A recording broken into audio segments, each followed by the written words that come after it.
Hello, travelers, and welcome to the Horror Greenbook, the channel that takes you from coast to coast and con to con. I am your travel guide, Brendan, and thank you so much for joining me. I am here in the scary sanctuary, ready to bring you another live watch party. It was a very impromptu one in honor of Ozzy Osbourne, so I appreciate you guys for being here with me. Got the show off a little bit later than expected, and I didn't get a chance to adjust the time for you guys. I was hoping that I could make it at 9:30, but unfortunately I'm a little bit hour late. But hey, in true rock and roll fashion, we are going to turn it up, guys. So thank you guys for being here with me tonight. So I appreciate the GBG who are saying a little bit later than usual. So we'll wait for everyone to flood in a little bit usual, but it looks like we had people like Bumper, Old Restless, Vero, Triple T show in and everything like that. Yeah, so hopefully everyone comes back in a little bit later on tonight and we'll go ahead and have some fun. What's going on, Josh? Good evening, good evening. We got Katrina in the house. What's going on, Katrina? Hopefully you guys are doing well tonight. Thanks for stopping in with me for a little bit of a later live watch party. But I had to do a little bit of adjusting because we're going to try a little bit something different in regards to the links as well to see how this may bode for us for future live watch parties.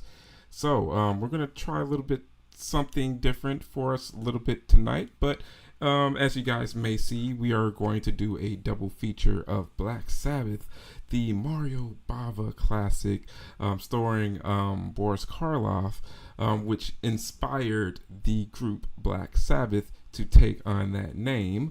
So you guys, if you have never seen it, you're going to get your opportunity to check it out for the first time. And then we're going to follow that up with the awesome, iconic Satanic Panic 80s rock and roll horror film Trick or Treat, the 1986 film, not to be confused with the later Trick or Treat that came out later, starring Anna Paquin and others.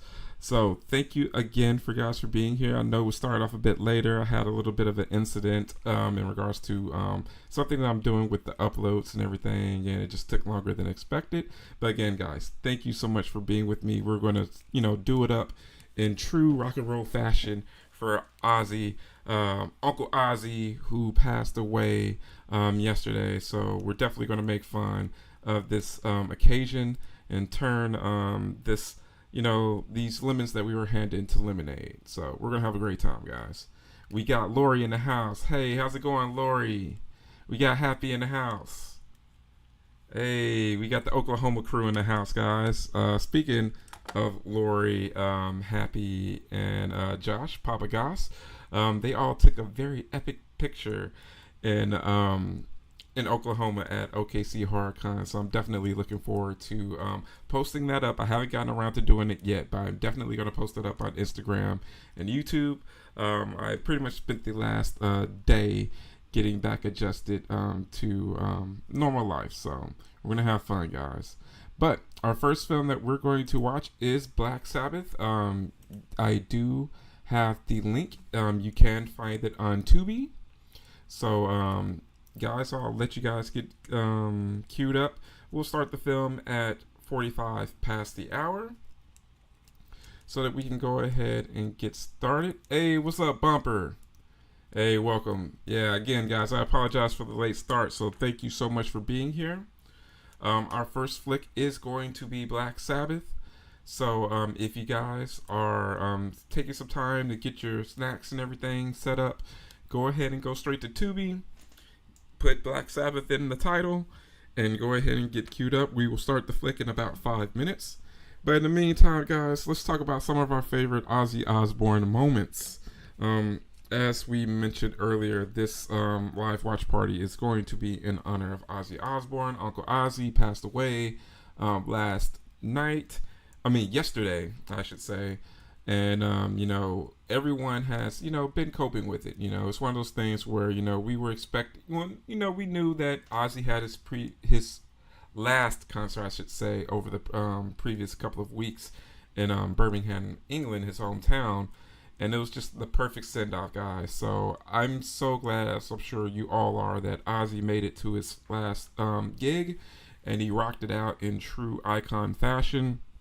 You know, whenever these icons pass away, it's always a surreal feeling because we always have these thoughts in the back of our mind that they're going to stay around forever, and of course they are going to stay around forever because of the music. But we think they're going to stay around in the physical, and it's one of those things that it kind of hits you in a strange way with these people that have been around since you were, since before you were born. These mainstay icons. We've lost a few of them over the past 10, 15 years that I could think of. Like Michael Jackson, Prince, Whitney Houston, Aretha Franklin. There have been tons of people. Tony Bennett. No matter what the genre, they've been around for so long that they're mainstays. So you have these memories, tons of them that are connected to them that you don't even really think about until you think about them in hindsight and how they collect. Yes, this movie is from 1963, Katrina. Yes. I cried a lot yesterday, but yes, he was sent out on a high and then was surrounded by loved ones when he passed. Exactly, Katrina. It doesn't get much better than that, surrounded by family and love, is totally a total iconic way of passing away.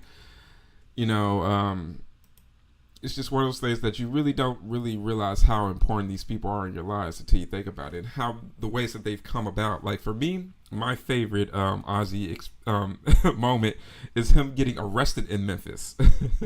I think that's so hilarious because every time I would see one of those famous celebrity mugshot photographs that make the rounds, the one of Ozzy in his St. Louis Blues shirt that he picked up in St. Louis at one of the tour stops earlier that year, because they made 2 stops in St. Louis and they also made 2 stops in Memphis.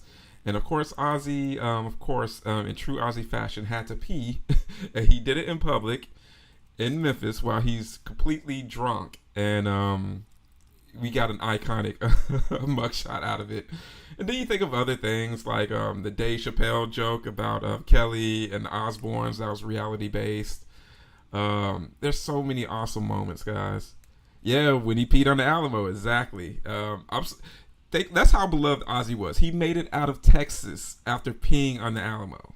That, if you know Texas, you know that is an egregious mistake, no matter how drunk you are. Hey, what's going on, AB? Yes, rest in peace, Ozzy. R.I.P. Ozzy for sure, legend. Plus, what a way to go out. Exactly, with a farewell show. Man, that's just so iconic. And Ozzy was such a nice guy, for anyone that really met him, he just seemed like a very, cool individual. Aside from, business things that may have gone wrong with, Ozzy band members and, things of that nature. So, I'm just one of those things that I just look back at all of those memorable moments, whether it be like Trick Daddy's Let's Go being sampled with Crazy Train, how Crazy Train is like a sports staple no matter where you go. All right, guys, we got less than a minute before we start Black Sabbath, so get queued up. I should be doing that myself, so let me do that. And I love how he was always embraced by the younger generations, and the fact that he was never really afraid of the older generation when he was young. So that's the way that it should be, man. A lot of rock and rollers get older, or people in the older generation of a lot of genres, don't give it up to the younger generation. And Ozzy totally, was the type of person that would give it up to the younger people. Like, I think of like T-Pain doing War Pigs, and the fact that that Ozzy gave him major props. He considered it the best cover ever. I think he was very nice, but that's very cool to show that that's how he was. He would give people props. All right, guys, press play. Get some Mario Bava. Let me see. Are you ready for Halloween Spooktacular? I am definitely ready for the Halloween Spooktacular. Yes, someone does have a birthday in 3 days. It's so funny because I have a notification and it popped up on my calendar. And I'm like, uh-oh, we have a GBG birthday to announce soon, guys. So, just letting everyone know, in 3 days, it will be GBG member Lori's birthday. So, guys, let's give Lori a very early birthday from the GBG crew. And let me turn this volume up on my...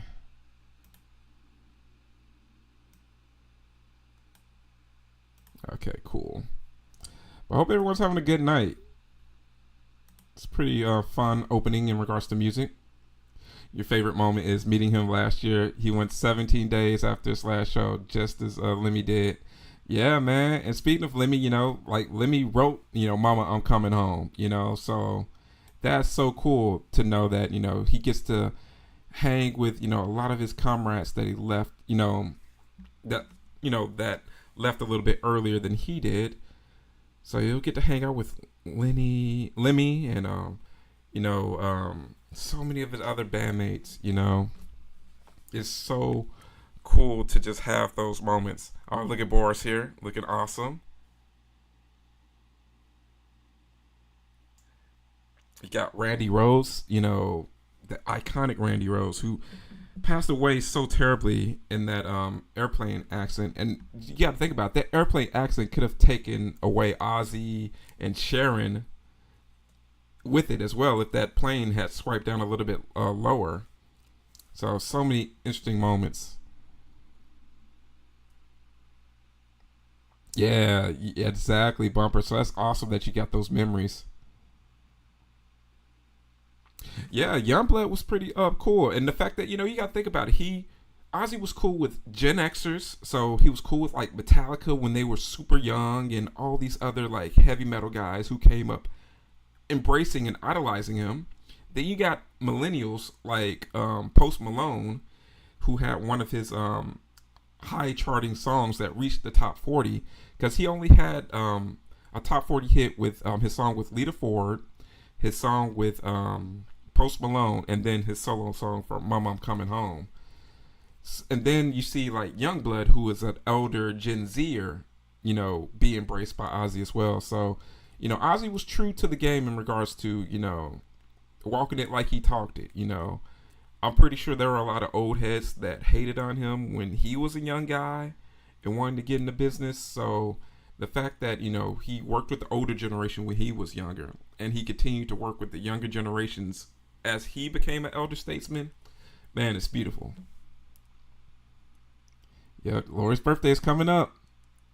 Yeah, I love the Teeth Fame version. And it's cool that he gave love to those younger generations. Yes. Yes, definitely.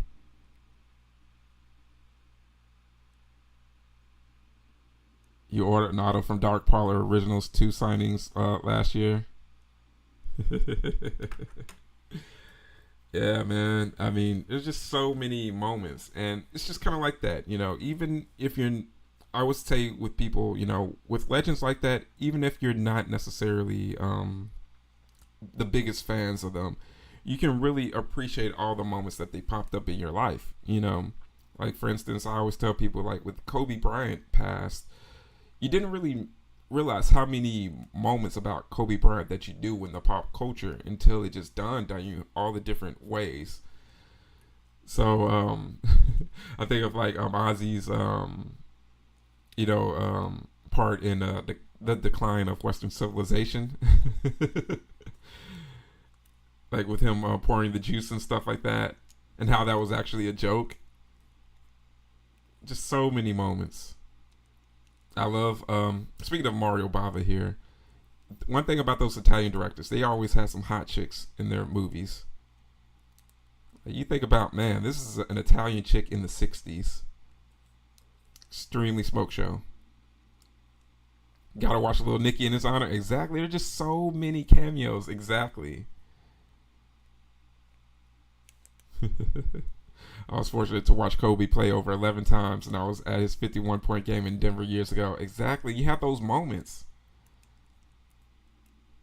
Yeah, I love Lil Nicky. It's been a while since I've seen Lil Nicky, and with me being a Patricia Arquette fan, it's a must out. Check it out again sometime soon. I remember Little Nicky being one of the last, what I would consider, um, from either great to very good Adam Sandler films during his prime. So I love Little Nicky. The Ozzy Posty song was cool in the Crow remake trailer. Yeah, the movie isn't the best for sure. um, I think their biggest disservice was calling them Eric and Shelley because there's plenty of people that took on the Crow mantle in the comics, and I think it would have been fine if they didn't call them Eric and Shelley.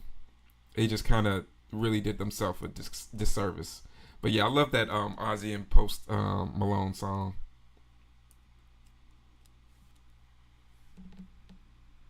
Pronto. I love the jazzy music in this too. It's definitely a 60s holdover. A doom doom doom doom doom doom. I just think it's cool how they picked the name for Black Sabbath because they noticed that people would spend money going to a horror film. They're like, it's funny that people would go spend money to be afraid or scared at a horror movie because there was a theater across the street from their rehearsal space, and they decided to name the band Black Sabbath. And I think that was probably one of the best decisions they could have ever made. I mean, because I think Black Sabbath is just one of those super cool names,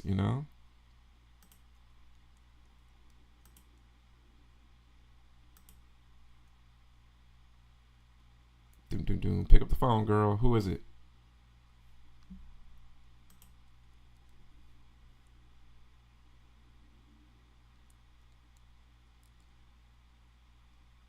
Sound like it better when you have nothing on. This dude's a little freak. Yeah, Lil Nicky is definitely one of those ones that's just a fun watch.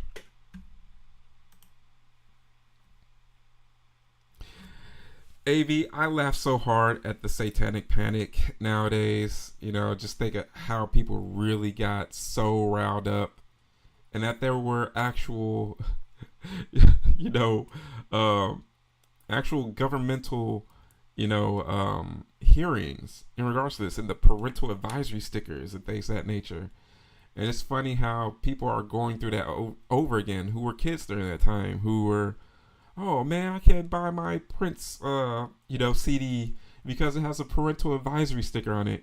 And now those kids, same kids, are now adults and losing their minds over like Sexy Red and all types of other random music. I think it's funny because I love the trend now of letting Gen Zers listen to our music back in the day, like the most explicit music from back in our time, and listen to their reactions to it. That's a pretty fun challenge that's going on with millennial parents. Yeah, all that stuff was going to corrupt us. I mean, Snoop Dogg was like the worst thing ever, and now Snoop Dogg is like a national treasure. It's so funny how these people do battle during that time, when they're being like persecuted. It's like Frankenstein. Everyone has their pitchforks out, ready to get the person that's corrupting their children. And now Snoop Dogg's all over, with Martha Stewart.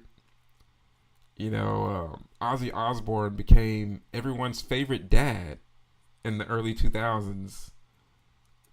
And it also makes me think of like that cameo that Ozzy had on the Joan Rivers show with Jack, Kelly, and Amy. And they were just such cute kids. And you could see like, they were made for TV even then. And it just showed that he was a regular dad even then, before reality. He was just like, man, I'm raising my kids. I'm a celebrity. I have a job. This is my job. And, I raise my kids like everyone else. Yeah, 2 Live Crew. Man, 2 Live Crew is just one of those things. It's so funny because, as I mentioned, guys, I went out to Wyoming and also Montana and Colorado over the weekend to see the Devil's Tower in Wyoming. I've always wanted to check out that landmark, being someone who grew up watching Close Encounters of the Third Kind. And also, I made some stops at some very cool, pop culture related stores. And everywhere I went, I kept seeing like either Black Sabbath records or cassettes, and or also Ozzy Osbourne cassettes. And I should have taken it as a sign then, um, and I'm just like, wow, I keep seeing Black Sabbath stuff, and Ozzy was fresh in the memory because of his final concert. And little did I know that while I was looking at those items, he was spending his last moments with his family. So it's funny how the universe works. Anytime someone complains about modern, I tell them out, listen to Shave 'em Dry. Exactly, Lucille Bogan. Yeah, those early Delta blues. Yeah, that's what people were listening to, and that's Lucille Bogan talking like a real deal modern woman about what she's needing in a man, what she'll do to a man, and it's not too far fetched from what the young kids are saying nowadays. If you listen to some Lucille Bogan, you will blush that this is somebody who could be somebody's, great grandma talking like this over almost 100 years ago. And that's why I say, the people in Sinners, the people that did the production of Sinners knew exactly what they were doing because, you think of movies like Dirty Dancing. This is taking place, in, the civil rights era. And people are getting together and dancing like this and worry about having abortions. Oh. I'm doing a road trip this weekend. Jerome, Sedona, and Flagstaff. Oh, that'd be so awesome. I definitely loved Flagstaff when I went to go see it. The only time that I went to Flagstaff to see the Grand Canyon. And I can't wait to go back again. You have a lot of his vinyls. I also collect rock cassettes. I also have Black Sabbath, but I have to look. Yeah, and Katrina, I'm so sad because I should have bought those cassette tapes and everything because I was doing a little bit of shopping and I bought a few VHS and everything like that. Hey, what's up, Triple T? Yes, we just started. We're 13 minutes in on Black Sabbath. Yeah, so feel free to join us, Triple T. Welcome in, man. I'm sorry we started a little bit later than expected. But again, I said I had a little bit of a project that I was working on, so it took me a little bit longer than expected, and I forgot to adjust the time on the notification. So my apologies, guys. Fell asleep at the wheel there. So right now we're watching this hot Italian chick being stalked in the first movie, well, the first short in the Black Sabbath anthology.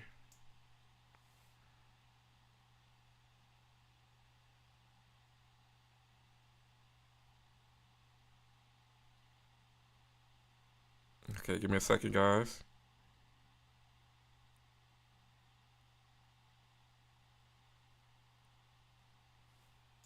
Okay.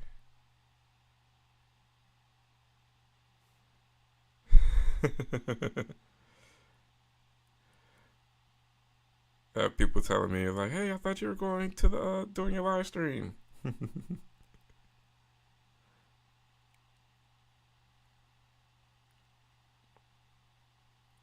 See,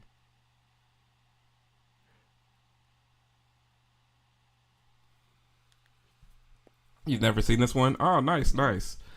Um, Another reason why I wanted to show it, well, I had plans of showing Black Sabbath because I showed the film The Vordelak not too long ago, which is almost like a remake of one of the shorts in this about the Vordelak.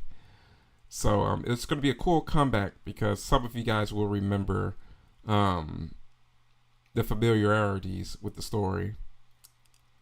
Yeah, I love Italian horror flicks.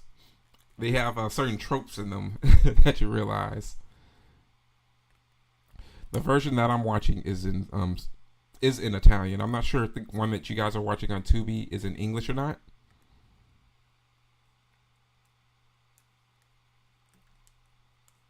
You too? Nice, nice.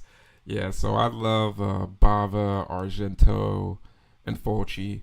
That's my holy trinity of Italian horror. And there are a lot of other guys as well. You know, of course, Mario's son Lamberto. You got Ruggero.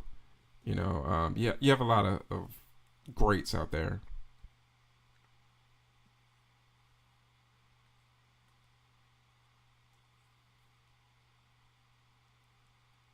And then I love, especially with Bava's flicks, you get to see a lot of that '60s fashion. And Bava had great ways of moving the camera. I just wish that the prime of Italian horror films wasn't by the time that Bava was already too old at that point. Like if we got '60s era Bava during the '80s when he could let loose a little bit more than in his prime, oh man, Bava would have made some sick films. You found Demons and Demons 2 at Cult Classic, so now you have both. Nice. That's great. Yeah, I love Demons and Demons 2. We watched that on Disgraceful Double Features, I believe. No, or it may have been on the Monday Live Watch Party. I'm trying to remember. I think it may have been Monday.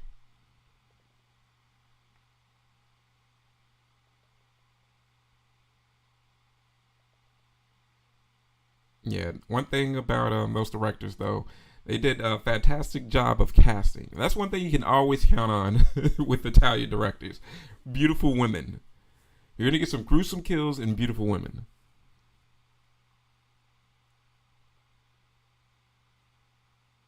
You like beer is good for you? Hey, the more you know with Triple T. So for some of you guys that are just flooding in, what are your favorite Ozzy Osbourne moments? What are some of your favorite Ozzy moments? We're gonna share some of those memories about Uncle Ozzy. Yes, they are some very good ones to add to the collection. Another one I thought was funny is the feud that they had with the neighbors, the next door neighbor on the Osbournes, and they were throwing stuff like hams over the fence. I thought that was just so ridiculous and funny at the same time. And somebody like me would have like rinsed that ham off. I mean, being the son of my parents, I would have been like, "Hey, the neighbors are trying to be dicks right now, but I actually kind of like them because they gave some free food. I'm gonna make the best of this ham." And apparently, they actually made up with that neighbor, and everything kind of ended off pretty cool with them. So that's pretty awesome to know.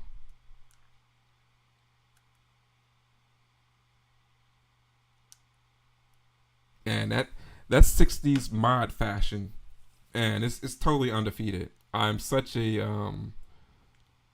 sucker for seeing those styles.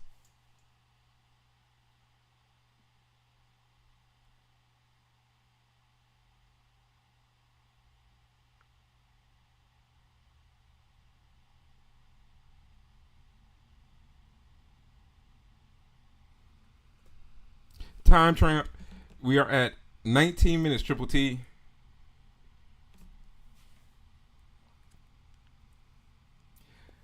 Man, I'm still smiling from ear to ear thinking about happy Papa Goss and Lori getting able to meet up and snap a very awesome picture for the GBG memory book at OKC Horror. So I'm so happy you guys got to hang out a bit.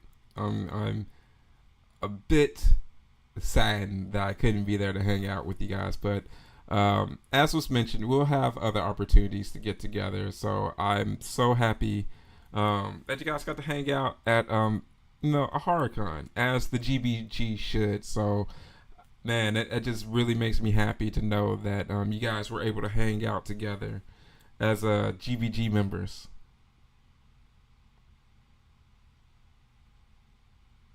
You're trying to type. You're 2 minutes behind.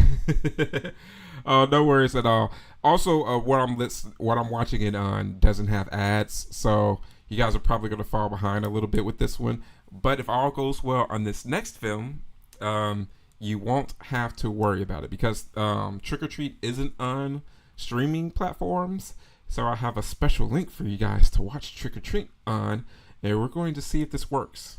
So we're going to keep our fingers crossed, guys.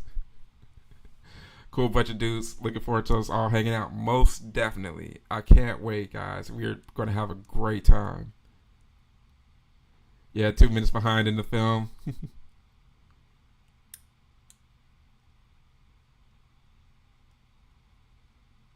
Uh-oh. In true Giallo fashion, we got some gloves here. So are you telling me she has something to do with it? You see that gloved hand in an Italian film, you know something's not right. It's going to be some nefarious.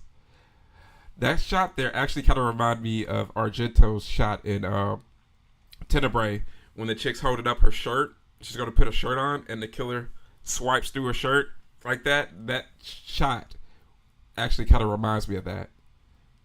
Hey, Gothic Gardens. Hey, guys. How are you guys doing? Yes, I missed you too, guys. Are you guys going to be at Texas Hunters Convention by any chance? I'm hoping that you will be because I will be there this weekend. It's a local show, so I have to be there. Hopefully, you guys will be there again. Yeah, it would have been so good to see you, Pam.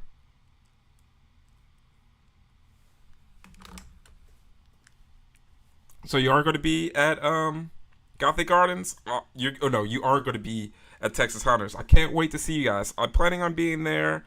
I'm believing Friday and Saturday. I should be there Friday and Saturday. Usually I only get a chance to go on Sunday, but thankfully I'll be able to get two actual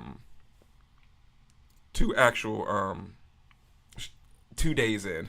Thankfully.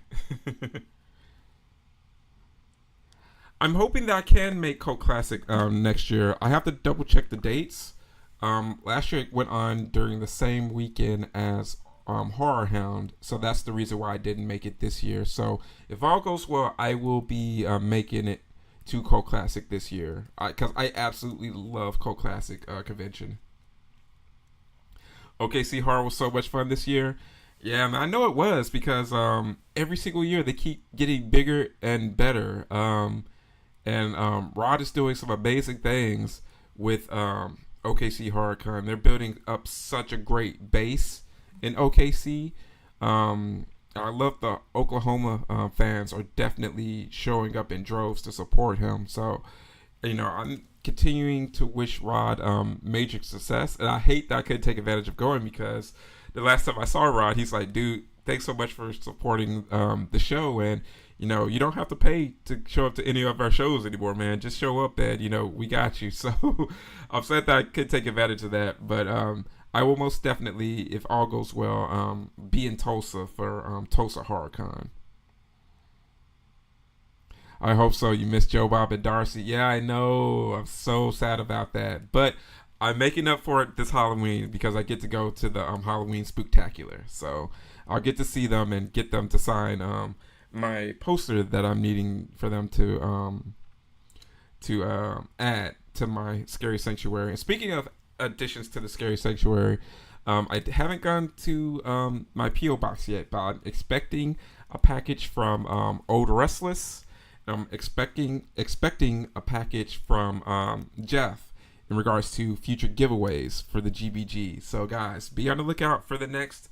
I think I'll probably have my next giveaway most likely for Texas Hunters. So we're gonna get that squared away for you guys. That's right, the drive-in will never die. And Rod is the man, definitely. I was so worried that I wasn't going to get tickets, Katrina. And speaking of Katrina, you don't necessarily have to be jealous because if I remember correctly, AB has an extra general admission ticket that she's looking to, give a good home to someone that wants to purchase it. So, Katrina, if you are interested, in purchasing AB's general admission ticket, if you could possibly make it, you may want to reach out to her. Now they have one in Tulsa. Yeah, exactly. It gives, 2 chances for everyone. It gives a chance for the Tulsa crowd to enjoy it. It gives a chance for the OKC crowd to enjoy it. And then for those that want to enjoy both, they can make that drive, which I think is awesome because I love to do the same for Texas Frightmare and Houston Horror Film Fest. Because it's just like, there's enough room for both shows, even though they're, run by 2 different people. With Tulsa, it's the same person throwing it, but, I would make sure to go to both if I were there for sure. Yeah, you live between OKC and Norman. Yeah, so it's perfect to take advantage of.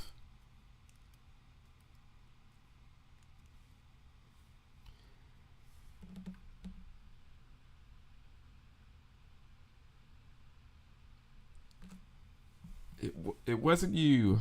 Yep. It wasn't supposed to be you, girl. I wish I could. I don't get to travel out of town events. My son is special needs, so I have to stay close. Totally understand that, Katrina. Family first always. We always say that here on the GBG. But, the good thing is I will be live streaming some of the show from time to time and also vlogging the event. So you guys won't feel too much FOMO. I'll give you guys a peek into that as well.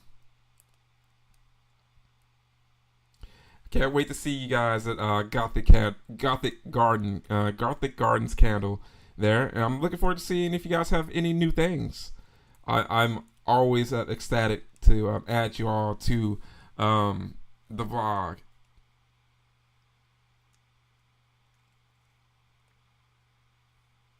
Yeah, Josh, I'm so sad I didn't get a chance to see you and the kiddo. Did you bring the kiddo with you to OKC HorrorCon?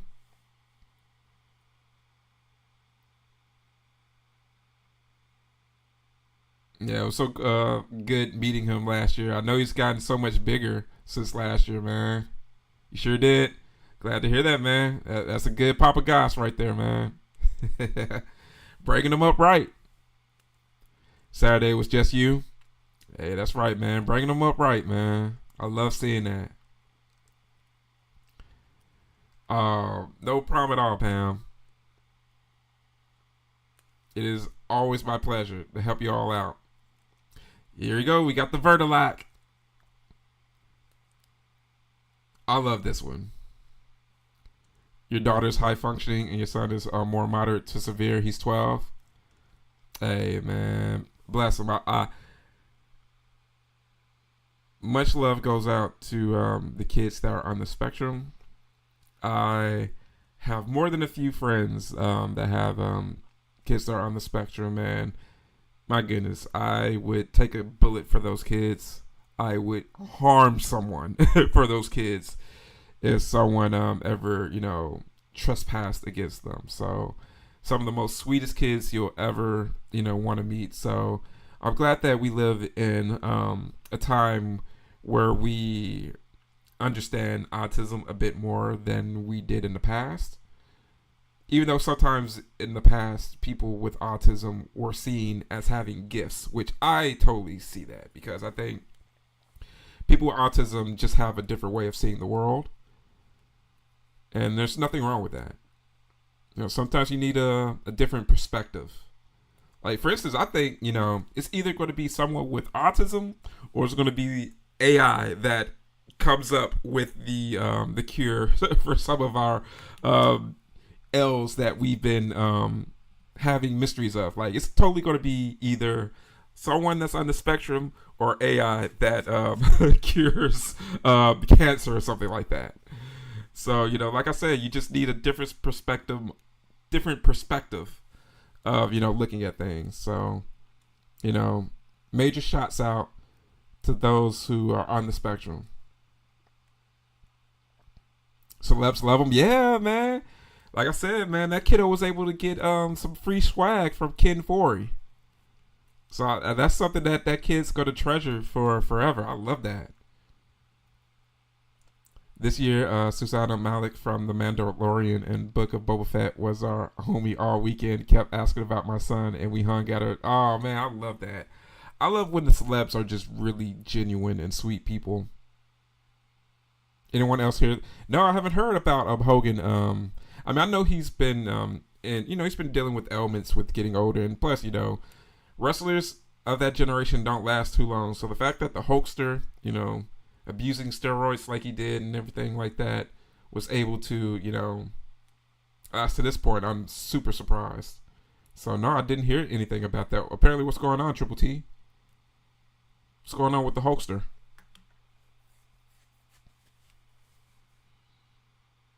The Vordelak.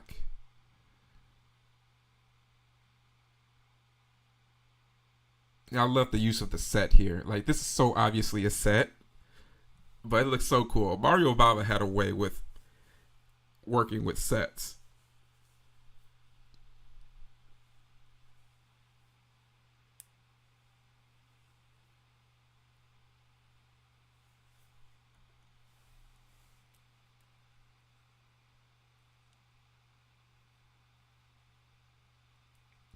This is cool, but he doesn't look as dainty as the Vordelak that came out a couple of years ago.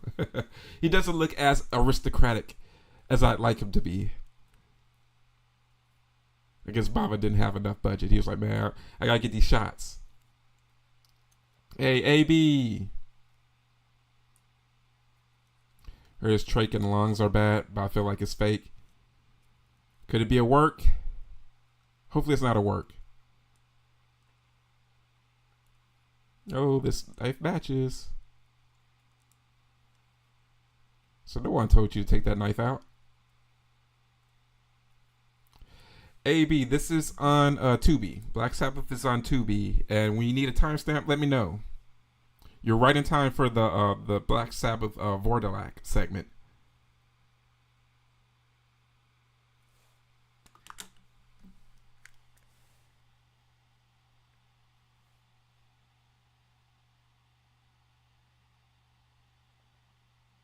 Yeah, and again, guys, I'm so sorry with starting the live stream off later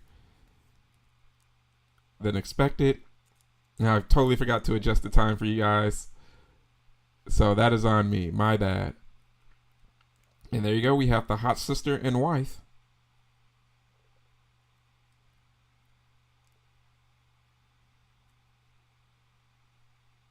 So I think that's Papa's horse.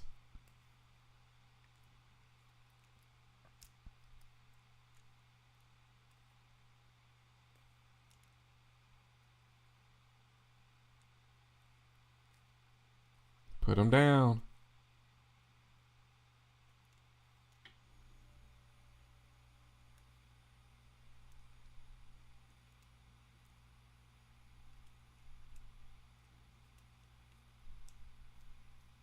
You sure, dude? Yeah, it's the younger brother.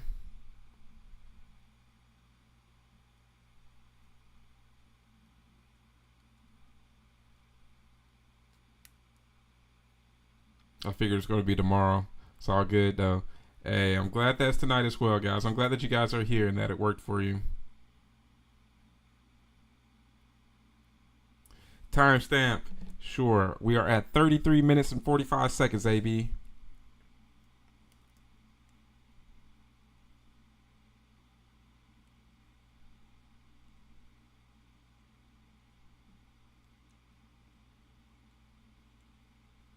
I recognize this knife. Speaking of Ozzy, did any of you watch the 9 Lives of Ozzy, his biography?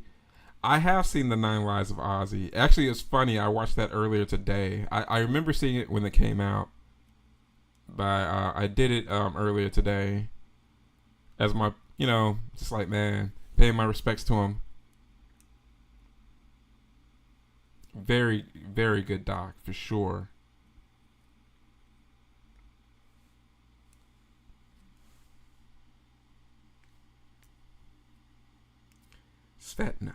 Svetka. Strange but beautiful name. Yes, love Black Sunday. That iconic black and white. The eternal babe, Barbara Steele. Yeah. John is my dad's name too, and it's also a little bit bittersweet because Ozzy was born about 6 months before my mom. Yeah, so it's just seeing that 1948 on his on his date range of date of birth and date of death is just like, oh man, you know, just one of those those boomers, man. The boomers are starting to fade away, and it's very sad because Ozzy was definitely one of the greats.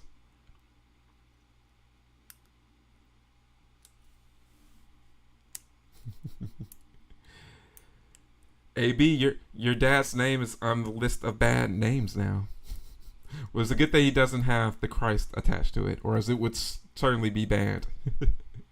But it's interesting. The guys that are named like Jesus are all laughing at the band list. Like I have friends that are named King. They're just like, wait, they banned my name? What the hell?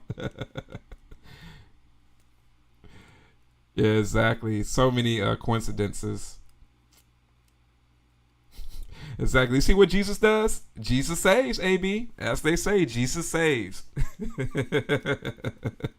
Jesus brought you to the Prince of Darkness, as it should be. Yeah,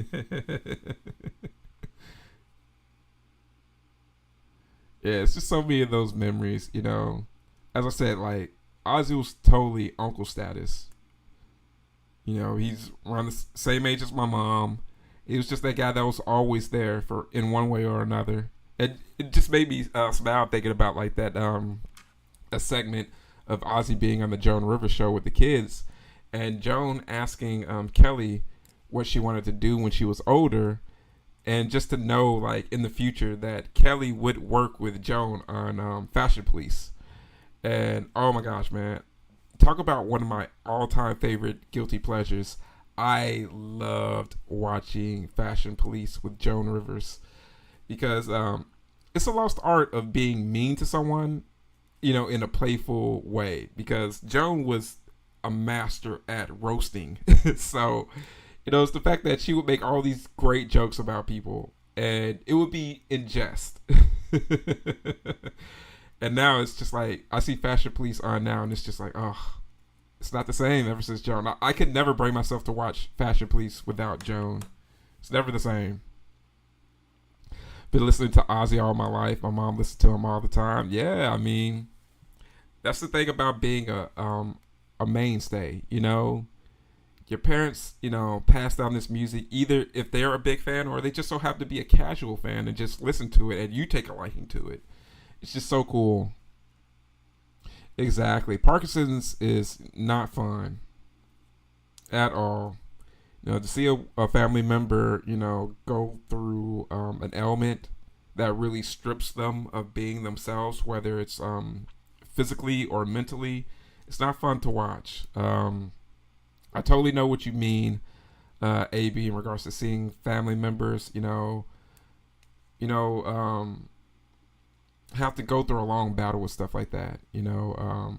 I had an aunt, one of my absolute favorite aunts, lose her battle with Lou Gehrig's disease, and it's such a rare thing for it to happen, especially with Black people. So when she caught it, we were just hoping that she'd be able to do battle with it and that it wouldn't really strip her, but we saw it really take one of the most, vibrant people that you've ever want to meet, one of the most loud and boisterous people and personalities, and, it made her a shell of herself. So it just really sucked to see her suffer. And, when she did pass, it was a relief knowing that, okay, she doesn't have to be in this pain anymore, because it whittled her down to like, maybe like, this is a very healthy woman who was like, maybe like 160, and it whittled her down to about like 80 pounds. So it really sucks to see your loved ones deal with that. AB, today I calmed down and realized I was thankful. Yeah, exactly. You're so right about that. We got Bava giving out here some Boris Karloff. I think Karloff looks so cool as the Vordelak here. I saw a pic of Michael J. Fox recently, and he looked so sad. Yeah, I know, Katrina. Exactly. Like you see, like Michael J. Fox in like some of your favorite movies, like Back to the Future, and I always bring up Doc Hollywood because Doc Hollywood is one of my favorite films that I loved watching with my mom. I was mentioning that because I was going through these small towns in Wyoming and Colorado and Montana, and it totally reminds me of like my favorite person from the big city comes to one of these small towns movies like To Wong Fu and Doc Hollywood and My Cousin Vinny. I love films like that. So one of these days I may want to make one of those films in regards to a horror movie lover. And also Elvira, Mistress of the Dark is basically one of those films as well.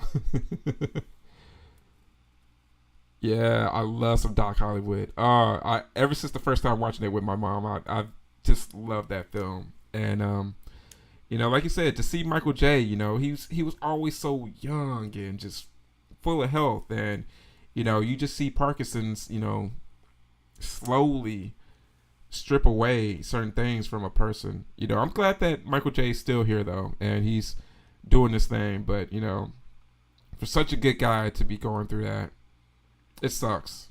It really does suck. Life with Mikey. Oh my gosh, Life with Mikey. Exactly. People who remember films like that, freaking awesome. I love Life with Mikey. Very underrated film. I used to watch that all the time on HBO, AV. Gotta kill that dog. Papa, no. It's so cool that, Black Sabbath saw this movie on the marquee at that theater, or either that, or they saw it and said, you know what, this should be the name of our band. The rest is history. You know what, AB? I was just listening to some Cindy the other day, and absolutely have to admit that she had one of the absolute best voices of the 80s. And I think that if Cyndi Lauper was an artist today, she would have been better received than in the 80s. I think in the 80s, they somewhat kind of took her as a gimmick in some ways, but her talent was just superb. And not only that, but the fact that she's featured on one of my favorite wrestling theme songs. She is singing on the background of the Real American theme song for Hulk Hogan. Speaking of the Hulkster. So she's the woman letting off the amazing pipes in the background of Real American. Exactly. I totally stand for Cindy. Oh my gosh, yes, you definitely have it. You definitely have to see Life with Mikey. Such a good flick. You're watching the Cobweb Horror Channel, and they recommended an old 70s movie called The Severed Arm. Ooh. Let me check that out. The Severed Arm.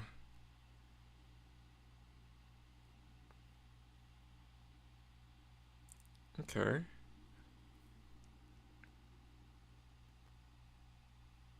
Let's see.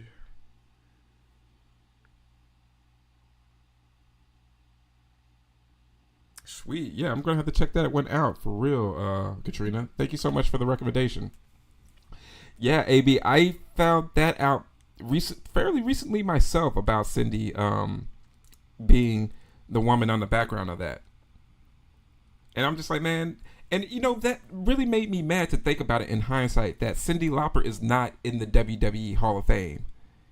And she totally deserves to be there as probably one of the first celebrity ambassadors of the WWE during its height. You gotta think about it. Those first couple of WrestleManias, Cyndi Lauper is huge there. Hanging out with Captain Lou and Koloff, Classy Freddie Blassie. Yeah, exactly. Major question. 5 beers left. Me and my friend are broke. Should I get? Hey man, it's hard times. Those 5 beers will last another 10 minutes for you, Tony. I know Lou Albano, aka Mario, was her dad, and yeah, exactly. I mean, she was such an ambassador for WWE going to the mainstream, so she should by far be inducted into the Hall of Fame. And why she isn't now is mind-boggling to me. There's a Netflix doc about the night all those 80 singers did the holiday song, and Cyndi Lauper was in it. Oh, sweet.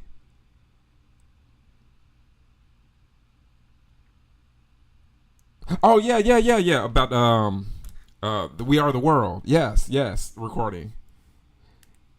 I remember seeing that. That was a really good one. If you bought you a tall can, a tall can's a tall can, as Tony would say. I'm not gonna lie. There was a shirt that I saw in Montana while I was there that made me think of Triple T, and I was like, man, I should buy this for him. It said, "I'm not gay, but $10 is $10," and I'm like, this is totally Triple T's humor. I should have got it for him. There's a great parody of that song on 30 Rock and Cindy's. Man, I love Cindy. I'm gonna have to check that out. And I love how one of my favorite stories from that documentary is how they had hopes of Prince being there, and Prince was like, "Nah, I'm good." Everybody's like, "Where's Prince?" And everyone basically they invited Sheila E. basically on the hopes that she was going to get Prince there, and Sheila E. was like, "Oh, you guys just basically want me because of Prince." And I was like, "Duh." I love you, Sheila E., but we want Prince here. You'll send me, yes, please send a link to that. Tony said I wear that shirt to church. I saw the same shirt in Vegas and also thought of Triple T. Exactly. See, the things that make us think of GVG members. Exactly. I'm not gay, but $10 is $10. Yeah, she left. I would have been exalted. Yeah, exactly. Sheila E. was like, wait a second, you guys don't even want me here? Oh, bye. You just wanted me for Prince? I'm not going to lie, that's extremely shady, but that's very smart business thing. I'm like, hey, if we could get Sheila here, maybe she'll invite Prince. And I love how, like, the writing of the story aspect, or the writing of the song aspect. Man, that's such an awesome documentary. Uh-oh. Daddy's hungry. Come to daddy.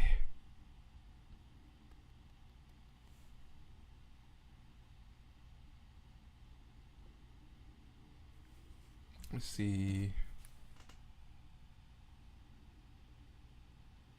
Okay, I see AB just posted up the link. I can't wait to look at that.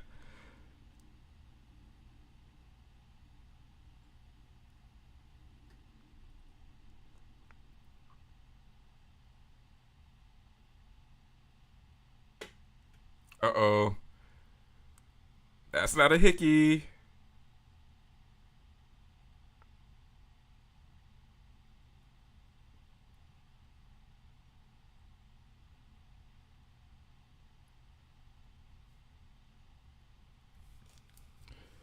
Give me back the kiddo.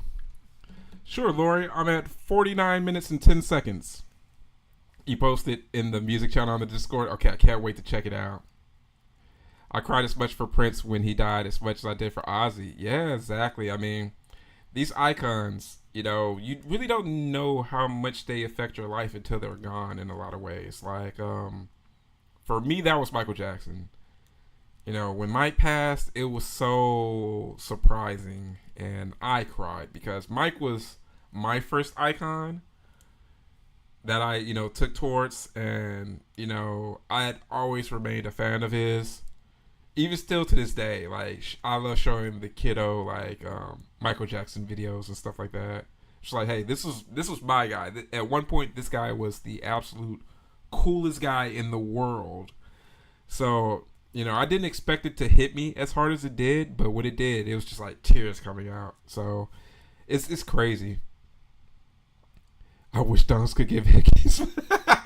And we have Bumper's visceral reaction to that. I know, right? I mean, I'm not going to lie. That's a horror film in itself, Triple T. That is straight up horror film. All right, Happy. We have to make that happen. I saw that coming. AB says, yeah, exactly. When MJ passed, I was beside myself. It took me a while. And then not only that, but, the fact that, he didn't have to pass, And then you learn more things about, the fact that, that Pepsi, burn incident had all types of repercussions, with him being addicted to painkillers, ever since. It was just really sad.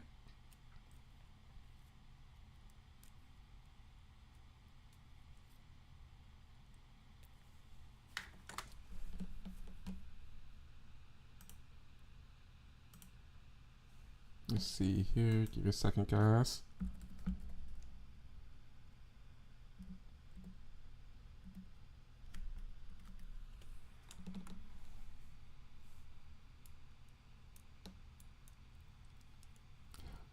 You said the other one that hit me hard was Satoru Iwata. Oh man, it's someone that grew up watching, who grew up playing Nintendo. That's a major one, for sure. There are definitely some people in other industries as well that definitely will make me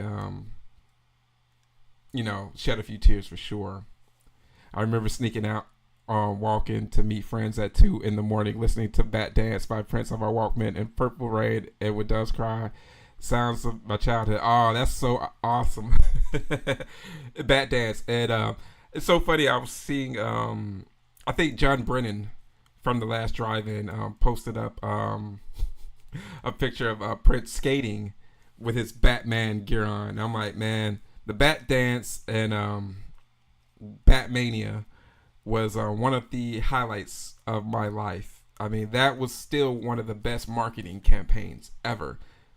Like, kids, you think of like the hype around like Avengers Endgame, and things of that nature. And I'm like, look, as hype as you guys are for Endgame, that pales in comparison to Batman 89.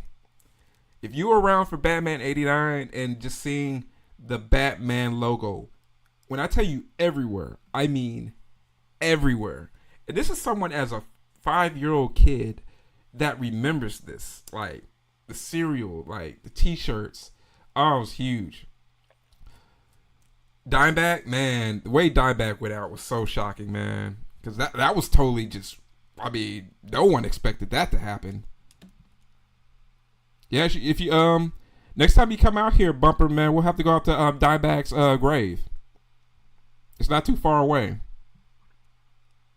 You also cried with George Michael. Oh, yeah, I love George Michael. Definitely one of my favorite voices of my childhood as well.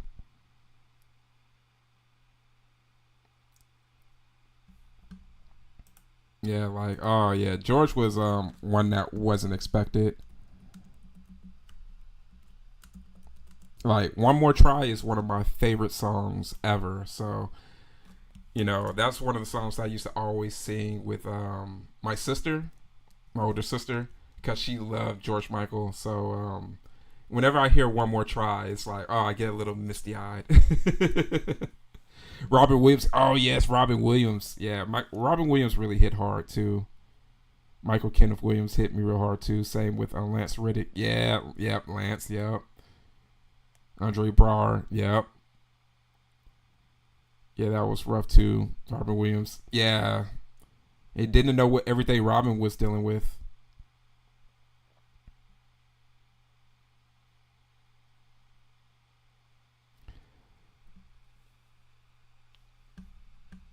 Let's see. Hold on, let me double check.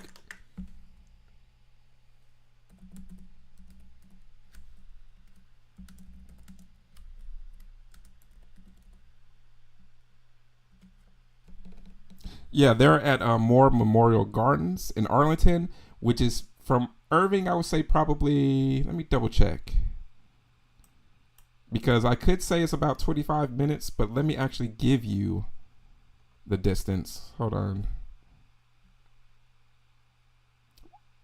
Martha.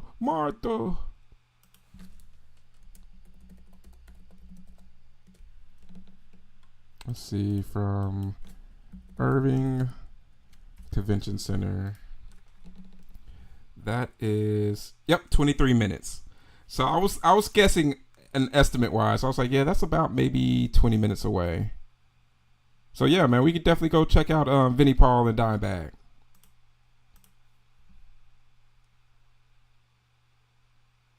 Your laptop is acting crazy. Hey, whenever you need a timestamp, let me know. Yeah, exactly, man. You gotta, pick up and live life,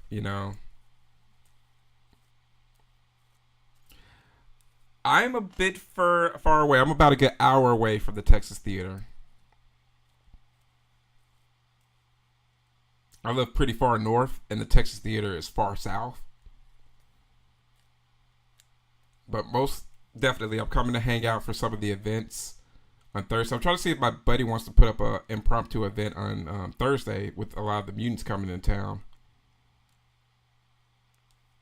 I'm having problems with the keyboard and trackpad. I hate when it happens. I love how the aristocrats like, I gotta get out of here. And I love how this was so accurate to the story. The little novella story. And how the full-length Vordelak movie stretched this out a little bit more and made it pretty creepy. So if it looks like I'm typing drunk. So if you're typing like triple T, basically.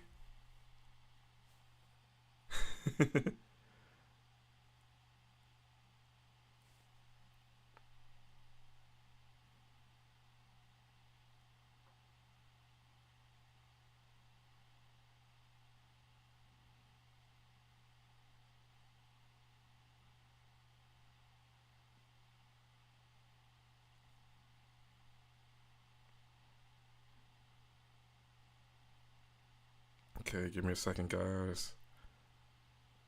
Responding to a text message. Okay. Let me know where the party is at so that you. Okay, yeah, definitely. I think they're trying to do something at the official hotel, which is the Crown Plaza, which isn't far from where you're staying. But my friend that's having that normally has like theater showings, he's like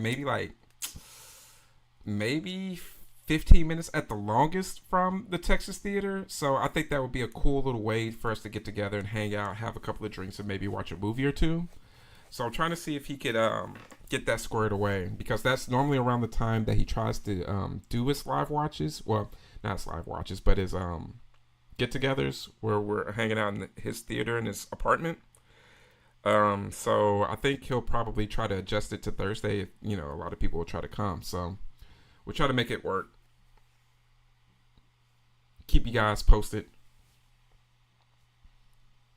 No, I'm so excited that you're coming, AV. Oh, that was like definitely really, really cool to know, and it's gonna be a blast, AV. Oh, the mutants are gonna be in the house, and then the fact that we're watching movies all night. We're gonna get one William Castle film, and I'm hoping with all the gimmicks. I'm hoping someone, has like a skeleton floating down the aisles to scare us unsuspecting horror fans. Do you know Rita from the Joe Bob group? I probably know who you're talking about, but is she coming too? I know I'm in and out, but I'm here. Hey, I'm glad that you're here at Triple T, and you should be there also in Texas. If you can be, definitely watch our live stream that I'll be doing from there. Me and AB are going to be pretty drunk. But yeah, there are a few people. Oh yeah, I know who you're talking about. Yeah, I know the Rita you're talking about now that I'm thinking about it, AB. Yes. You're rocking the live channel movie and Mario World at once. Hey, that's great multitasking. And your other friend from the Joe Bob group, Brandon. Yeah, I have a couple of friends in the Joe Bob group that are local and from all over that are coming in. So it's going to be one for the ages.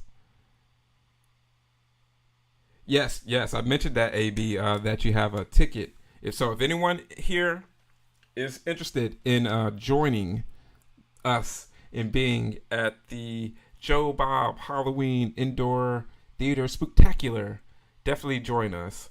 And speaking of Joe Bob, let me show you guys what I'm going to get signed by him. Give me 1 second.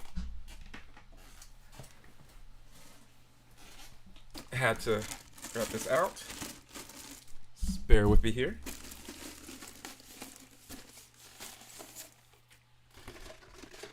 So this is the poster that I will be getting signed by Joe Bob and Darcy. I picked this up at Texas Frightmare by one of the artists. I think is such a cool one. So I can't wait to see their faces when they sign this.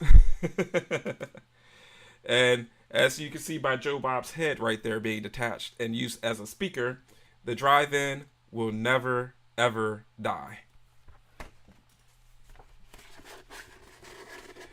Dude, if I make it down, going down to Texas, yeah, for real, man, you definitely need to come on down, bro. You need to. AB's like, Ice. I'm like, wait, Ice is out there? What's going on, AB? AB is in Arizona, so you never know if she was sitting out like a help.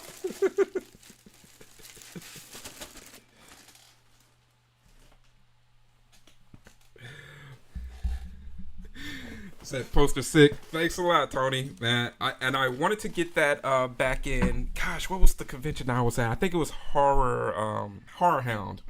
But I know that artist was going to be at Texas Frightmare, so I was hoping that he wasn't going to sell out of that print before then. So I absolutely can't wait to get their autographs there. So this will be your first time meeting Darcy. Oh, I'm so excited for you, AV. She's such a sweetheart. She is an absolute sweetie. She's very shy. But she really appreciates all the fans. And I'm pretty sure she may remember you. I'm pretty sure you've probably reached out to Darcy a couple of times, or she's probably reposted some of your stuff. So I can't wait to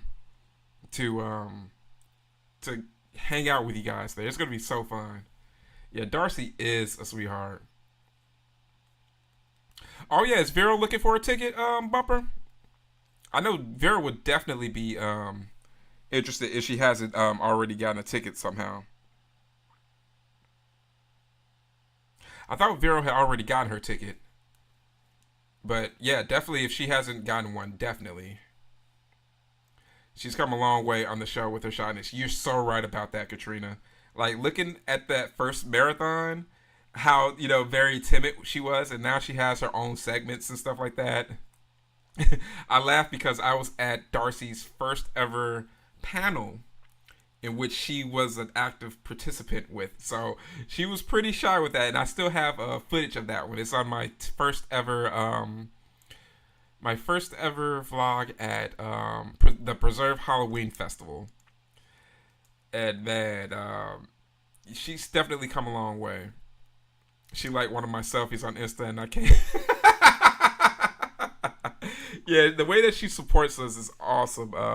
She finally liked and followed one of my friends after the last showing, because of course it was Werewolf Night, and she has like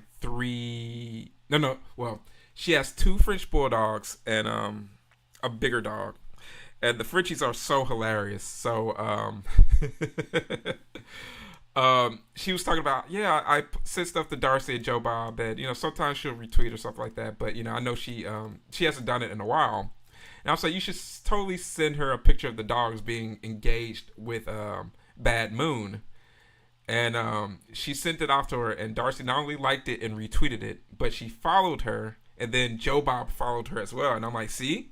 All it takes is the right content. Next thing you know, Joe Bob and Darcy are following you and staying up to date with you about stuff. So it's cool that they really do reach out to their fans and stuff. You know, about had a fit when I saw she followed me on Insta. Yeah, exactly. I mean, the fact that they really reach out to us and, I'll send them a message every now and then. I mean, fully not expecting them to respond, but every now and then I'll get a response from Darcy. And Joe Bob does respond to emails that people send him. So, if you send Joe Bob an email, there's a good chance that he's going to respond back to you. Do I have any costume ideas for the Spooktacular? I'm really thinking about it. To be honest, if I can find me someone to do it with me, I think I am going to go in cosplay. And I'm really sad that Triple T isn't here because we could totally do this cosplay together. So what I'm thinking of doing is I'm thinking of going as Frank from They Live, or Keith David's character, and I would just need a Nada. And Tony would make an awesome Nada. So I'm thinking of either doing that as a costume, but it would totally make it hit so harder if I had a Nada.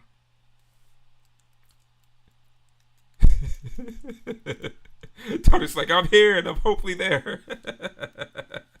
Hopefully there, man. Exactly, man. Yeah, so that's one of my ideas. I've wanted to cosplay as Keith David's character in They Live for a while, so that would be pretty cool.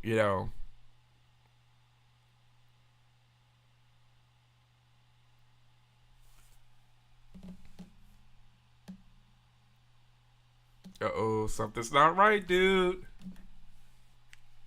Should have used your brain, buddy.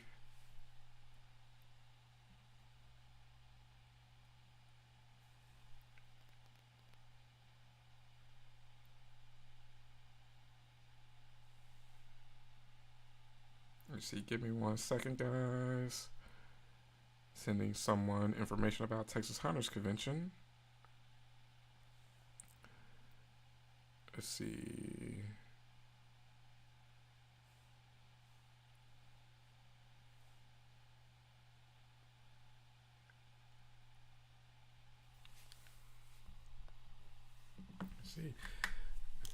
See. Yeah, Lawrence Fishburne character in Matrix. They have gone as fat Mexican Joe Bob. I've lost a lot of weight, so I can dress up now, even though I stay home. Still might dress up and take pics. Oh, congratulations, Katrina. That's awesome. Yo, that's quite a major accomplishment. Yeah, you totally should. That'll be a great way of celebrating, especially if it's something that you have never done or don't really do much of. That's a great way to reward yourself for your hard work. I would love to see your pictures of what you dress up as for Halloween. Hey, what's up, Captain Spaulding? Glad to have you in here, brother. Because I've been here so busy with audit next month. So, hey, take care of that business, brother. Glad that you're here, man. Are you still coming to Gathering of the Ghouls? I'm still planning on coming to Gathering of the Ghouls. I'm working out the logistics now. But yeah, I think Gathering of the Ghouls will work out a bit better for me.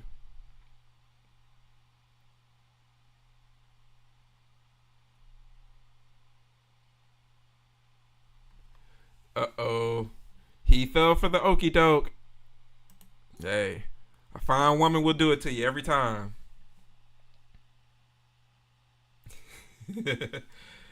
And now you're a new part of the family. And now we have the final segment, Drop of Water. You're going to be there to get Alex Vincent sick. Your Chucky poster. Alex is pretty cool. I like how, Alex is very laid back. It's so crazy how, we grew up with these people and they're literally just like us now. Like, I look at Alex Vincent and it's just like, if Alex, especially if you, tune into some of his live streams that he does on Instagram where he's, smoking on the porch and just talking to the fans and stuff. I'm just like, man, this is totally some dude I could be working with. He's such a down to earth dude, and we just love him because he's involved in this franchise. and he's totally just a normal guy. So that's very cool. They added Stephen Jeffries to Gathering. Oh, sweet. Yeah, I think I'm going to try to go to Gathering because I really like supporting Jason. So I think a couple of friends of mine are thinking about going to that one. I still get nervous. I'm such an idiot when it comes to meet these people at the cons. I know it's so hard not to. It's so hard not to get all nervous and become a wreck. Where you're just like, I'm going to meet this person. I'm going to meet that person, and it comes to find out that they're just so chill. They're just like, oh, okay, cool. Christine's going to be in Tucson. Christine is so awesome. Like, Christine is totally that chick that we think she is. Like, she's totally so down to earth, but she has that element of coolness. Like, she's reserved and cool. She like totally does remind me of like that sister, like my sister's like super cool friend that comes by. I had a drink with her at Scarefest. We were at the bar, that's attached to one of the hotels, and a lot of the celebs were hanging out there. Felissa Rose was hanging out there. Dave Sheridan, Tom Holland, and more than a few other people. And Christine's coming up to get another drink, and I told her I'll buy it for her or whatever. And thanks for showing up to the convention, and thanks for the awesome memories. I told her that I met her before at certain place other conventions, and we sat and talked for a while. We had a cheers, and she just has this coolness about her. I'm just like, man, certain people just have that just distinct energy about them. So she definitely has that. You froze up meeting Brad. Hey, Brad is totally like that. I'm so glad that you finally got a chance to meet Brad and Fiona. I still have to meet Fiona. The chance that I had to meet both of them, they had a plane to catch at the same time. So it was like, all right, either I get to meet Brad or I get to meet Fiona. And I'm like, all right, let's go with the dad because I'm assuming Brad has way more time behind him than in front of him as opposed to Fiona. So, it was definitely a pleasure to meet Brad, and he gave my son an extra autograph. It was very sweet. Yeah, I froze meeting Elvira a bit myself, but I will forever have the feather in my cap of Elvira calling me a perv because of the poster that I got signed. I told her that I was planning on getting her autobiography signed, but I saw a certain poster of Elvira in like this leather BDSM type gear with a whip. And I told her I had to make it audible. And she was like, oh, of course, Brendan, all the pervs get that. And I couldn't help but smile. I was like, Elvira called me a perv. My life is complete. Only certain people like that, like Ace Frehley, Ozzy, or Geezer. Yeah, for real. But Fiona was so chill. I could have talked to her all day. She's so beautiful. I'll leave my husband. I'm sure your husband will understand, AB. Fiona's pretty awesome. And her laugh is so infectious. Like, that woman has a laugh that will boom through an entire convention. I would freeze meeting Elvira. She's so gorgeous. Yeah, still to this day, Elvira is just quite a looker. Maybe I never met her, but she seems so cool. Exactly. She's so vibrant and fun. She really is. When I met Elvira, I smelled like a 12-year-old boy.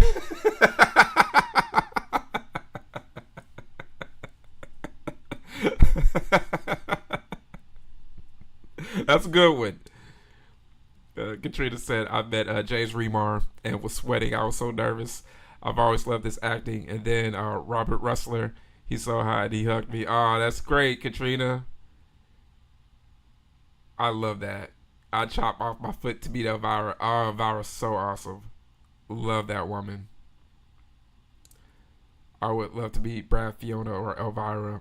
Yeah, they were great. I had her sign my figure. I was going to get, you know what? And I'm sad because I saw Elvira. Well, Elvira was going to be at a convention I was going to be at. I can't remember. Oh, yeah. She had an operation, so she wasn't doing photo ops. And I wanted a photo op with her. So that was the thing I was going to do. So she was only doing autographs. And I didn't bring my Elvira figure that my son had bought me for Christmas. And if I had known that, I was like, man, I would have just got an extra signature. But hey, those are the breaks. Yeah, she is super cool. She still commands quite a line. So I waited maybe a good. She was the first person I met on a Sunday at Spooky Empire, and I waited maybe an hour, hour and a half for her. I had no intentions of trying to meet her on a Saturday because that Saturday line was crazy. Dude, you can hear Fiona's laugh from the other side of the cut. Exactly. That woman has a blast at conventions, and that laugh, it just cracks me up every time I hear it. It's just like, it's a little bit Chucky, a little bit Crypt Keeper in some ways, but it is so freaking funny. I love it. I have to pick, haha, exactly. Hey, Bumper, you're going to have to post up that picture, Bumper. We want to see it. You want to meet Nightmare Christie? Christie is awesome. I'm lucky enough to call Christy a personal fan of mine. I mean, a personal friend of mine. I'm a fan of what her and Philip do with the business and for the horror community. I just wish that the brick and mortar store was still open, but I'll continue to support them. They're pretty awesome. They've started announcing her at more conventions. That's great. So that means that she's having more time to get out there and do the con scene. So, yeah, man, I'm hoping that you'll get a chance to meet her. I highly recommend everyone meet Elvira. Linda Blair is cool. I bet her too. I want to meet Linda, but her lines are so freaking long, and you never know when Linda's going to come down to actually get get to her line. So if I do meet Linda, I'm hoping that it'll be at a convention that I have VIP for, to where I can kind of bypass the line. The longest line I ever stood in line for was CJ Graham at the gas station event, and Darcy DeMoss. Oh, Darcy DeMoss. Man, that woman's a stunner. I stood outside for almost 2 hours. That line was down the highway.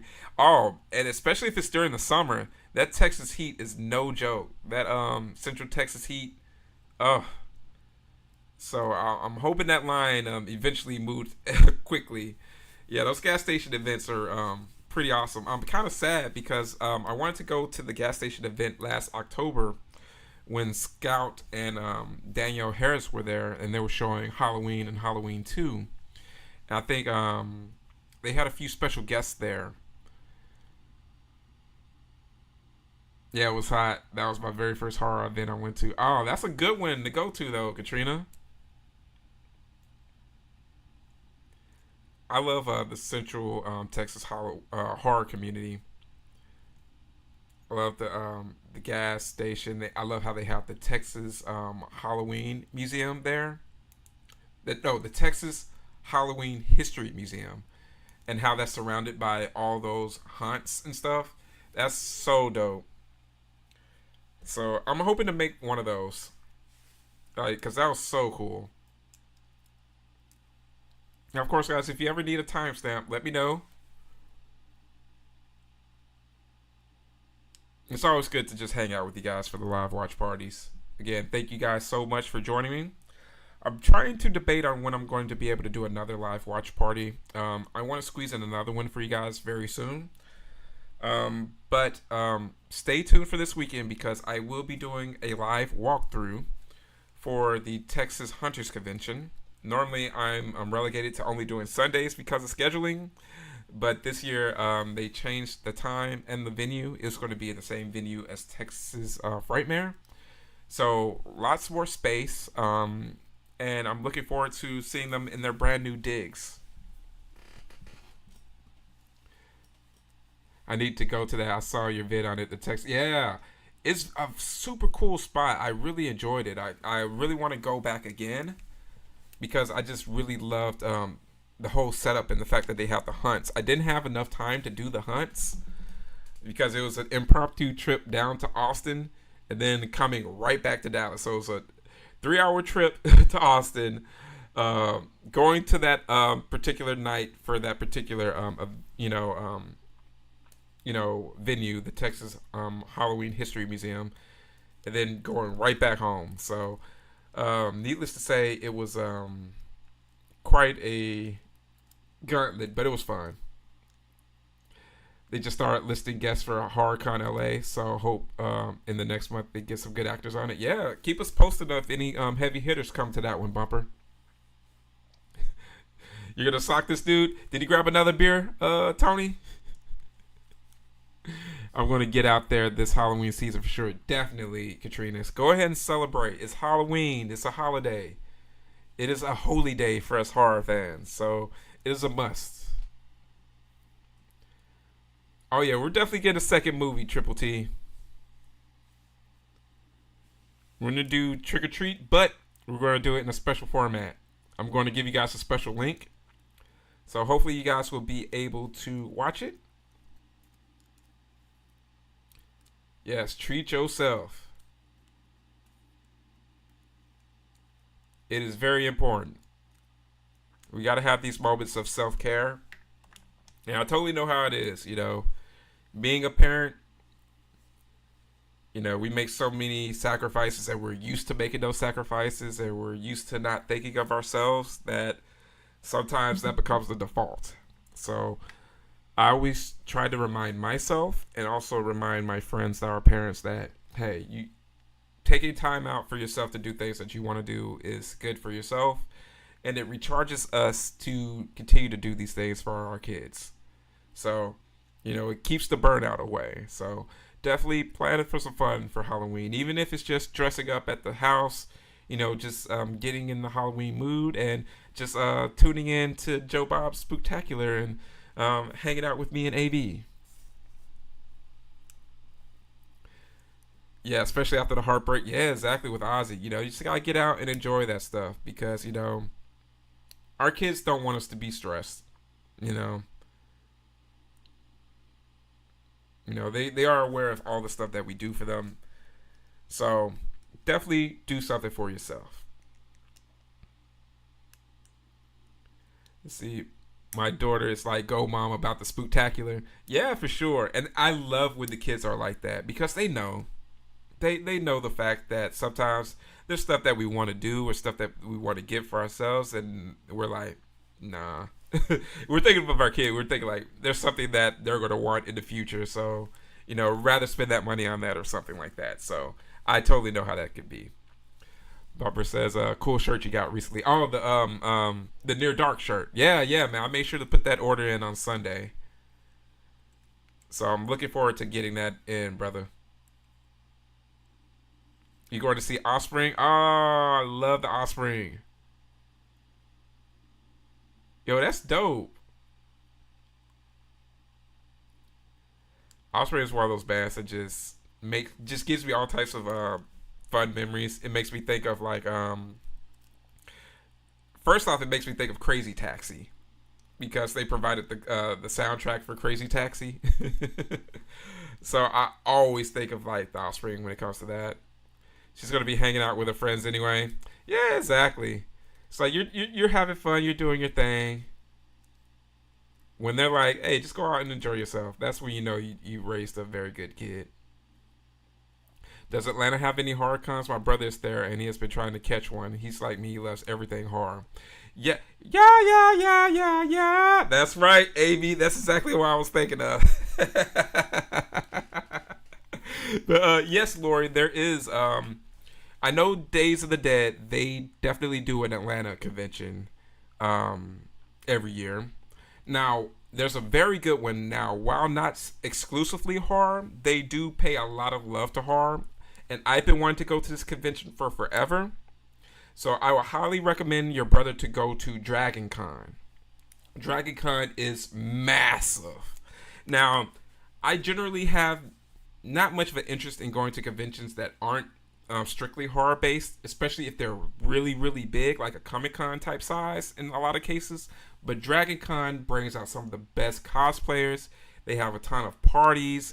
They take over the downtown Atlanta area with all of those hotels. So if literally there's like 3 or 4 hotels that they take over. So if that tells you how big Dragon Con is, definitely go to that one. I would recommend him to go to that one for sure, Lori. I think there are a few other ones that I can think of. I know there's one in Savannah that I would recommend, but in regards to Atlanta, those are 2 that immediately come to mind. Let me do a little research and I'll get back to you in regards to that.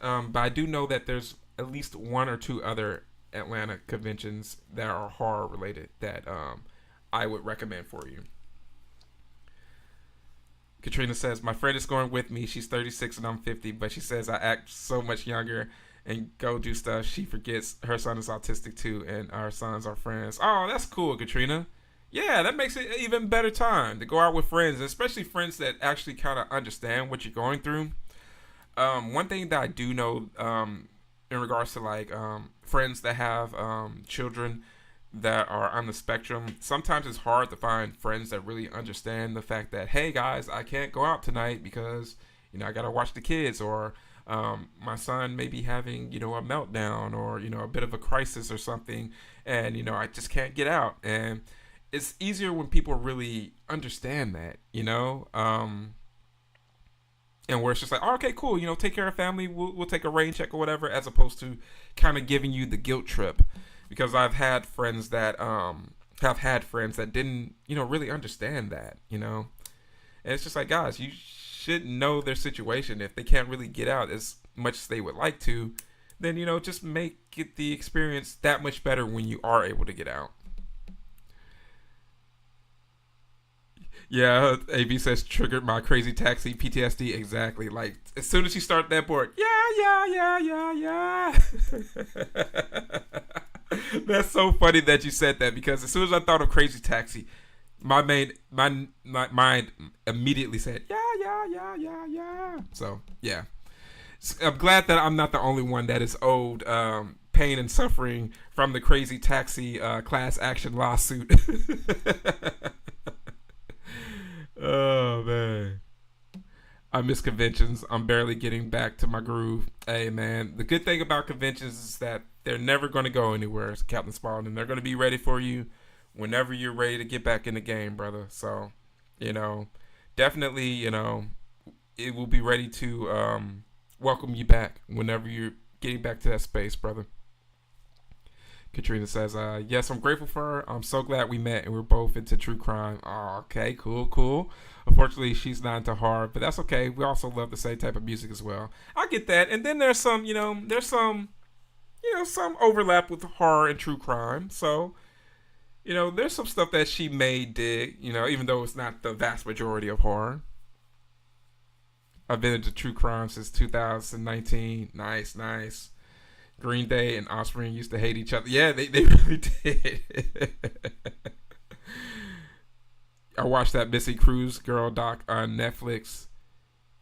Yeah, I mean, it's so crazy. Like, I love true crime stuff. Like, I've always been into true crime, mainly because I'm in a city that has a lot of notorious true crime stories. If you guys are interested in Googling some stuff, Google the Shannon Street Massacre in Memphis, Tennessee. And there's another one. What's the other one? Hold on, there's another street murder.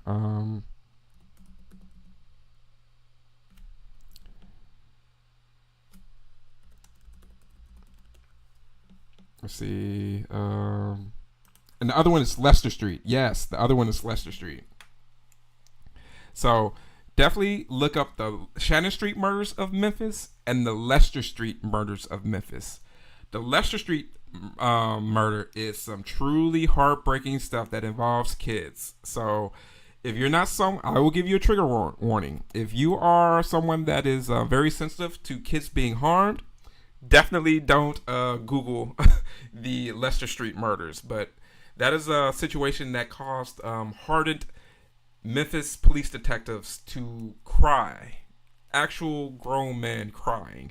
So that gives you an idea.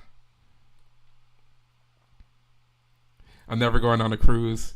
The one about the poop cruise? Yeah, I heard about the poop cruise one. I didn't hear about the one that went about the girl that went missing. This is why we need a Discord channel for true crime. I should do that, Tony. You have mentioned that before. So I ain't pooping in that red bag. Yeah, like the poop cruise stories are freaking. Oh my gosh, like so sad. Like I see some of those stories of like drainage pipes raining down in the hallways and into people's rooms through the showers and the toilets overflowing. I wouldn't wish that on anybody.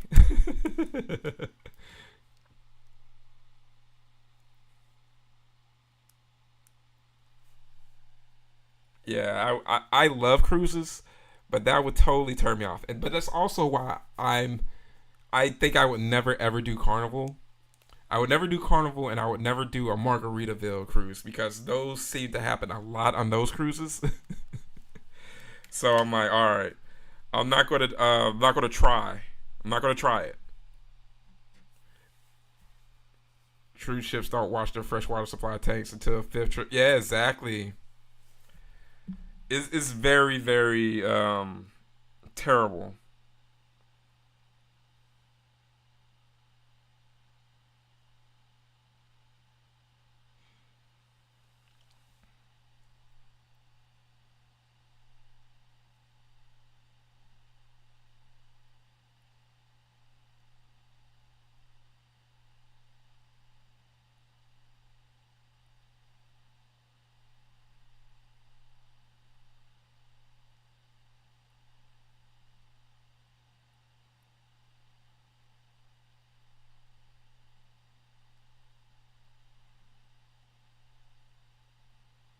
Okay, Bava looks so cool.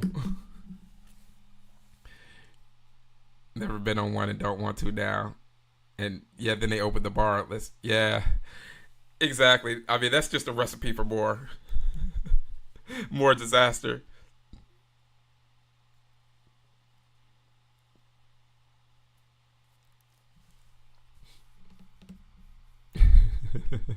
I love Bava on the fake horse right there.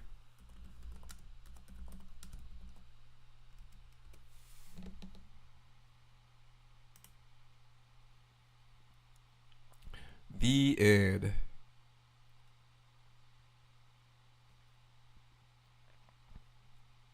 Oh man, it's so fun to see that.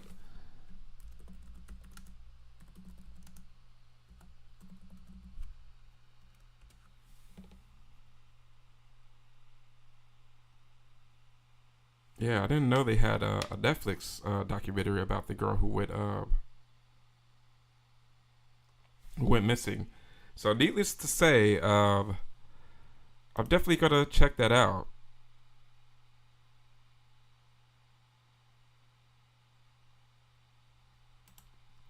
Yeah, I'm a huge true crime guy.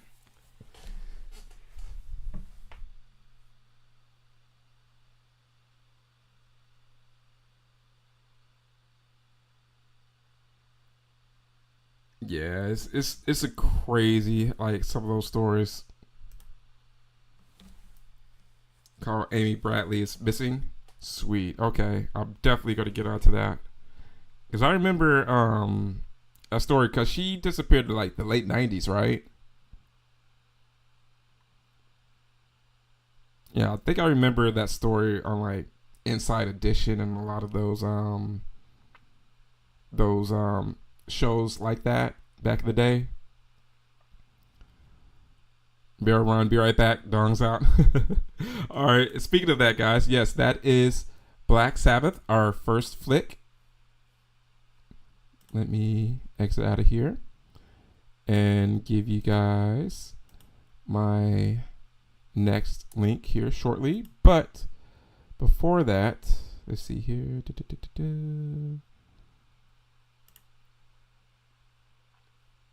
We have 15 minutes.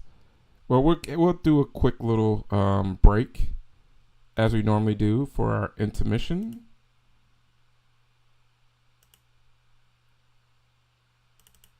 All right, give me a second here. Now we're going to try something a little bit different. See if I can share this with you guys. Copy link.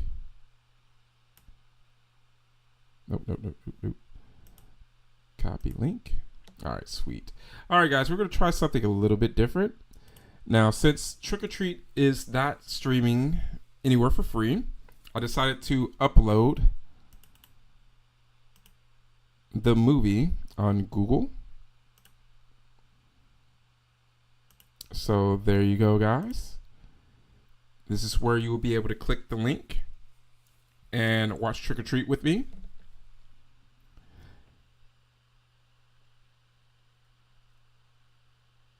Especially since my daughter was real sick when she was little, respiratory problems that took multiple specialists to figure out. That's so hard. I totally know how that could be. As a parent that has a kiddo that had some health issues that took multiple, very multiple specialists to figure out exactly what the issue was. I know the feeling of being on pins and needles when it comes to that.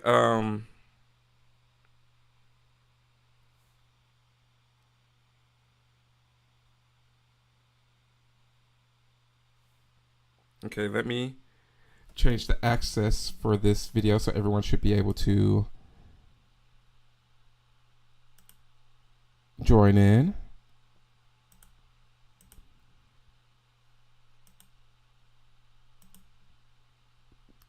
So give me 1 second, guys. Who has access? Let's see. Anyone with a link? All right, you guys should be able to see now.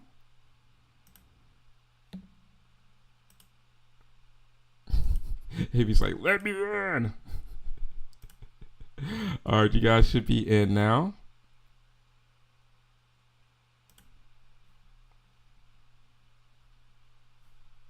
And this is how we'll probably do a lot of the Discord live watches in some instances, to where I could stream the stuff that I've downloaded. So this is going to be almost like a test run in a lot of ways. So we're going to see how this goes. And if this is a success, then we can rock and roll with this somewhat.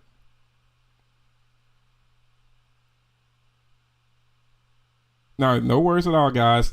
I forgot to change the access for you, so that was my bad. Word stock adversary was keep sweet, pray, and obey. Oh yeah. I know the one that you're talking about. No, I just put up the link, Tony. I put it on Google Docs. So there's the link right there, brother. I haven't watched that one. He says I'm in like a dirty shirt. Perfect, guys. So we're gonna start trick or treat. Let's just say in 8 minutes at 30 past the hour, so that we can all hang out. Go ahead and get those goodies set, and everyone could get ready for some more Satanic Panic going on. Sorry, guys. So what I'm going to do is I'm going to be right back myself in a couple of minutes. But until then, keep each other company. Go ahead and get yourselves queued up. There's the link right there. And I will be back shortly for more Black Sabbath / Trick or Treat fun in honor of Uncle Ozzy Osbourne. So see you guys here in a bit.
Hello, travelers. I am back,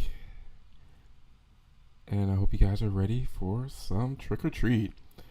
Let's see. AV says also my main area of true crime obsession is cults. I love cults. If you are a cult specialist, then you would definitely need to Google the Shannon Street murders of Memphis in the 80s. This went down right around the corner from my oldest sister's ex-husband's house that he grew up in.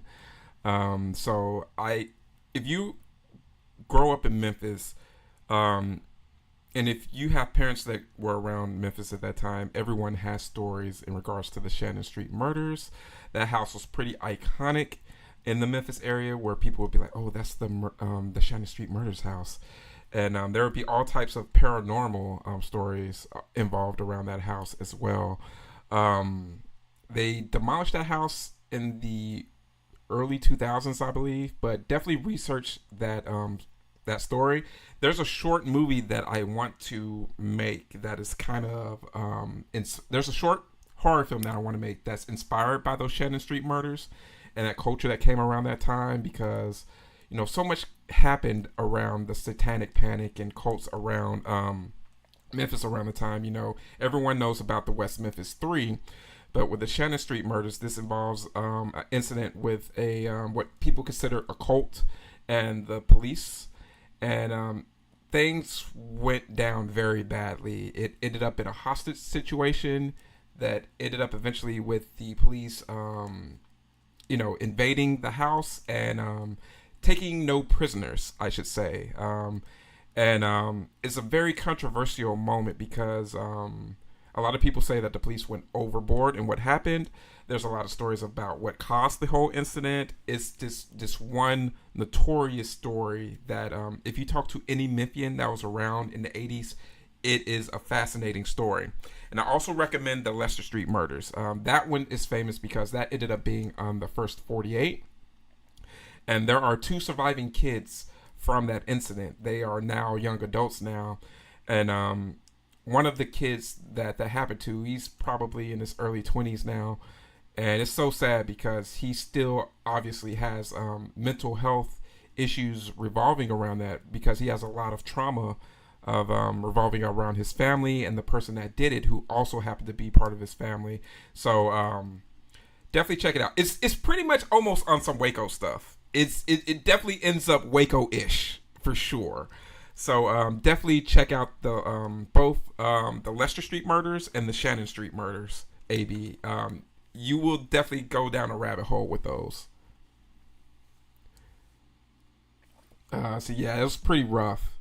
Let's see, it's a scripted show on a real case. Okay, I'll check that out. Ruby and Lori are wild. Okay.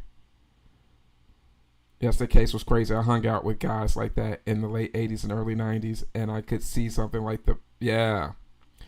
Memphis is a very wild place. Like it's just so close to very like paranormal, highly paranormal activity happens around that area. A lot of places that have a lot of old history like that have, they hold on to that energy. And then not only that, but we're situated in a very powerful place, which is right on the Mississippi River. And everyone knows that water holds memories, water holds power. Going back to the the indigenous people that originally lived in that Memphis area on the bluff, you hear some really strange stuff out there. But enough of that right now. Let's go ahead and get started up with some trick or treat. And I will give the link to you guys one more time for anyone that may be jumping in late. And we'll start the film here shortly. Yeah, the West Memphis 3 stuff, that went on when I was maybe 10 years old at the time. 9, 10 years old. So it was a very, sensitive time. I'm a kid that watches MTV. I'm really into a lot of these bands and stuff. And, growing up in the Bible Belt, man, that stuff was real, man. It was really tough for anyone that was into any alternative stuff. Thankfully, my parents weren't really too religious or anything like that, but I had a lot of friends that were. All right, guys, press play. So I hung out with kids that whose parents thought like Pokemon were evil and stuff like that. So, that's a lot. They couldn't watch, they couldn't read Harry Potter books or things of that nature. So that stuff's been going on for a while. So as a kid, that was another one of the true crime stories one of the first true crime stories that really took my fascination because I knew people that lived in West Memphis.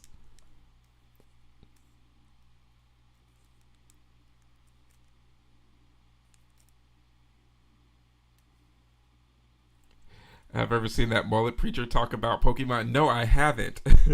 But it seems like something that I should watch immediately. Gene Simmons as Nuke. Special appearance by Uncle Ozzy. Speaking of true crime, one of my favorite true crime things to fall asleep to is the old BuzzFeed Unsolved True Crime stories. Those were always pretty fun. Hey.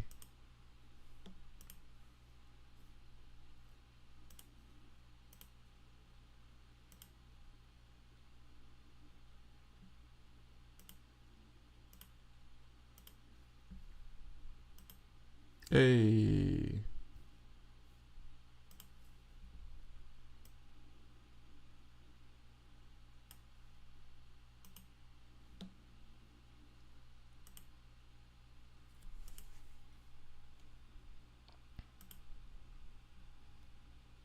Anthrax.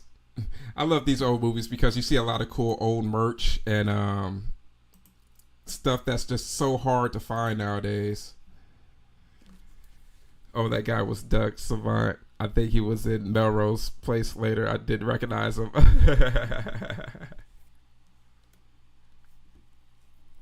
Man, Melrose Place. My sister loved some Melrose Place. Like look at those board games, those posters and stuff like that. Like as someone that collects, oh man, I love looking at films like this for those things. Ragman.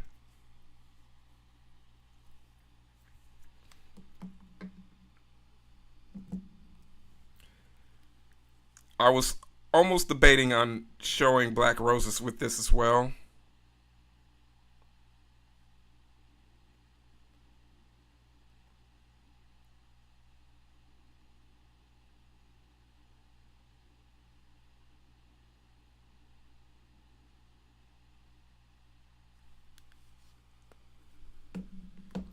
Yeah, look, I didn't see Black Roses until Joe Bob showed it, and I was just like, "Oh man, this makes perfect to watch with Trick or Treat." I love movies revolving around Satanic Panic, so see that and House of the Devil. I really want to do my own spin on the Satanic Panic horror film, but I want to do it from a rap angle because everyone does the rock angle, but a lot of people forget that there was a Satanic Panic revolving around rap. And one of my favorite all-time groups was a proponent of that. 3 6 Mafia was, very big with horrorcore. So, their original name was 666 Mafia. So having a group name 666 Mafia in the Bible Belt was grounds for controversy. So, 3 6 Mafia coming out around that time. There's a lot of devil shit in rap music coming around Memphis at that time. So very shock value.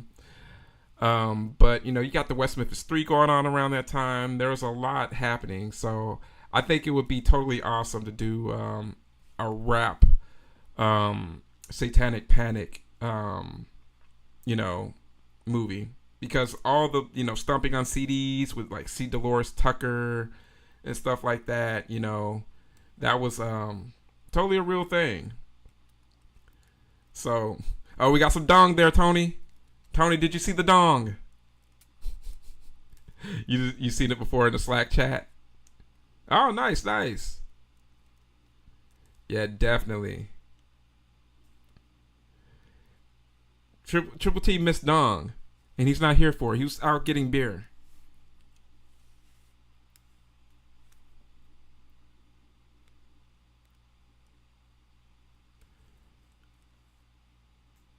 Like just all of like that Motley Crue poster.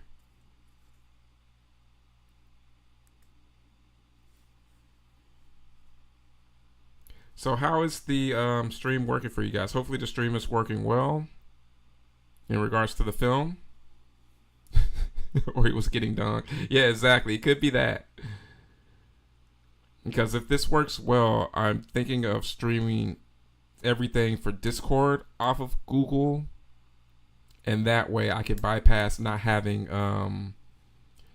any of those issues when I try to do Sinners. Speaking of, we're going to get that raid check of Sinners in the Discord now that this seems to be working well with the link that I shared with you all. Sammy Kerr. Who remembers sending off fan mail? Did anyone ever send off fan mail to any celebrities? And if so, who did you send stuff off to in hopes of getting something in return back? And if you did send something off, did you ever hear back from said celebrity, or at least their representation? AV says she did. Barbara, you said you did too? Katrina says, if I did, I don't remember. I remember sending some stuff off to a few celebs.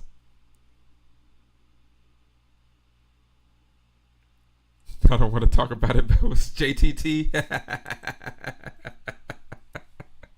All right, AB. Send off something to JTT. All right, Laura, you sent something off to Jonathan Brandis. I'm pretty sure Triple T will appreciate that. He's a big Brandis fan, as am I. Yeah, as Brandis was definitely one of those cool dudes.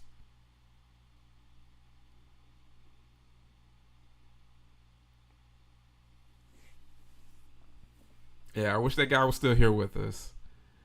I wish he knew how much he was loved. Had his posters all over your wall.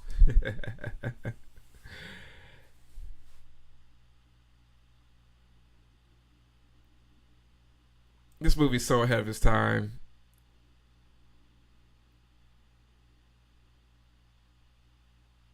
And it's so crazy how this was really going on at that time.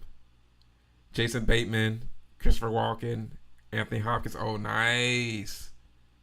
Rihanna Metra, but only heard back from Bateman. That's cool that you heard back from Jason Bateman. That's dope. Oh, I love Sidekicks. Sidekicks is one of my favorites. Ladybugs is good too. You gotta love some Rodney Dangerfield. No respect, I tell you. I actually wrote to the guy that plays Loki and got an autograph. Oh, seriously? Yo, that's dope. Yeah, me too, Katrina. I love this movie so much. I got onto it a bit later in the game. I think I finally watched this around like maybe like 2008ish maybe. And it was crazy is I remember seeing it in video stores constantly, but I just never got around to renting it. And I forgot how I finally saw it. I think it may have just been like watching it at a friend's house during college. And I was like, man, this is actually a really good movie. You know, I'm like, I hate when like you have every opportunity in the world to see a movie, but you don't, and then you finally see it like so much later, and you're like, man, I actually like this movie. This would have been one of my favorites. I love 80s rock horror movies. Yeah, me too. Like that's why I love this and Black Roses. He wrote me in the late 80s. Just sent signed headshot photo when I was a kid, so it was cool to get. Yeah, man, that's really cool that Jason Bateman sent that.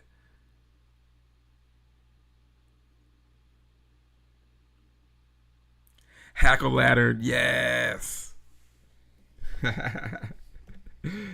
See, y'all know what's up, man.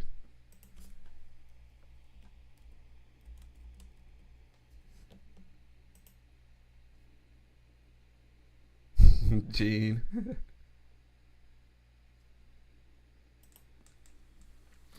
Gene actually gave a very nice eulogy to Ozzy. You know, normally you would think that he would make it all about himself, but he gave a very nice eulogy. You know, he spoke from the heart, and he was incredibly humble and genuine. And I'm like, you know what? This is the Gene Simmons that I like. I love any rock movie, especially mixed with horror. What was that one with the guys that stole Rocker's music and played it and brought the devil? I love that one. I can't think of the name, damn it.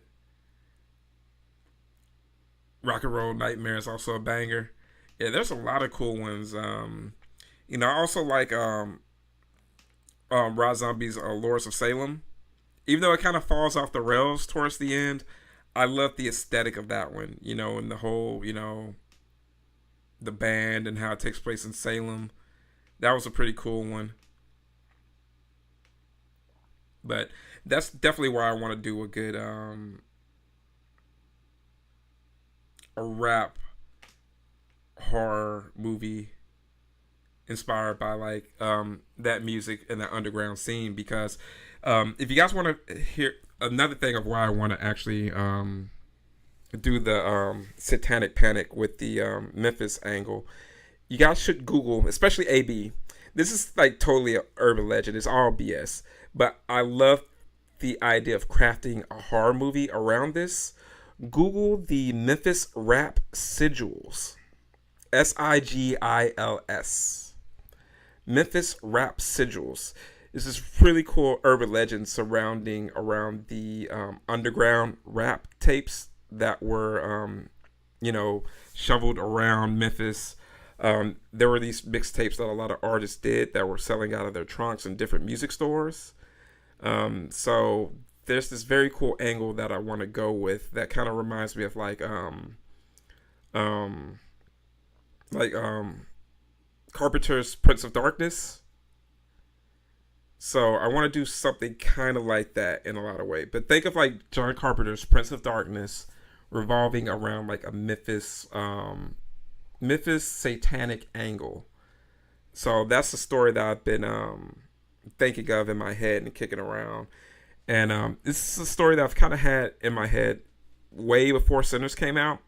But when Sinners came out and I saw that he was doing, Ryan Coogler was doing a story revolving around like, all right, the urban legends around the Mississippi Delta. I'm like, this is totally what I've had in mind. So I definitely want to do it. But I love the fact that it's going to be a bit different. Yeah, like Wendigoon. Hey, I love Wendigoon videos. Yeah, the Memphis Rap Sigils is pretty interesting.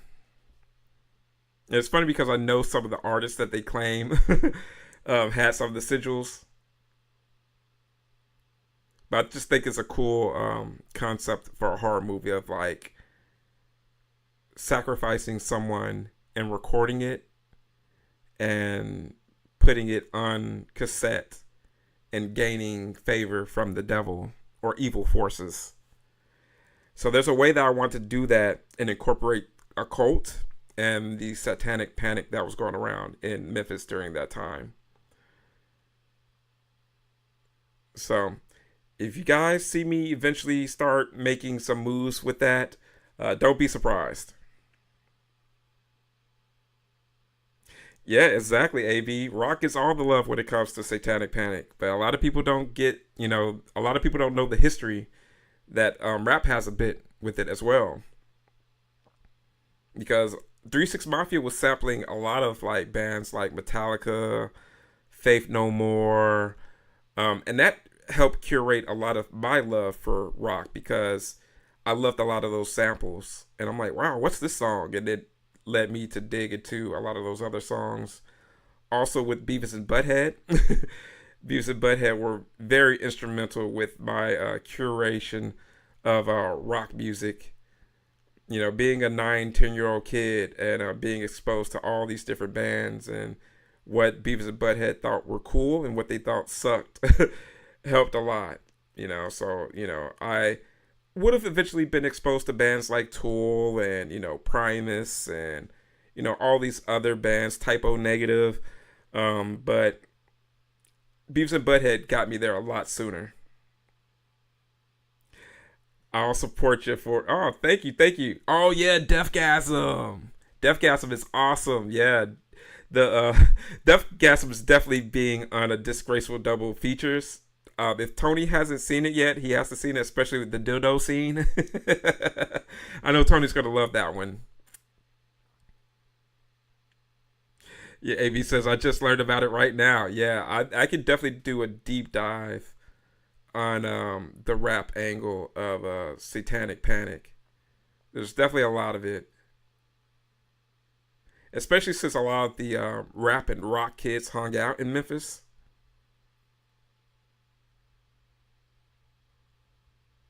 Yeah, exactly. Primus, Les Claypool, one of the best bassists ever.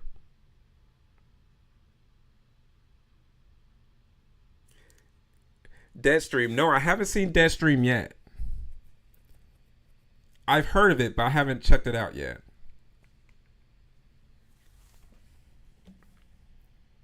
I have to put that on my list.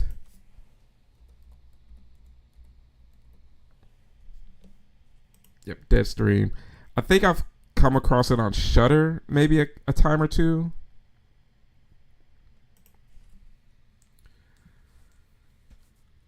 Evil Dead meets obnoxious Mr. Beast style streamer. So exactly, that's why I remember hearing about it. I definitely need to check that out.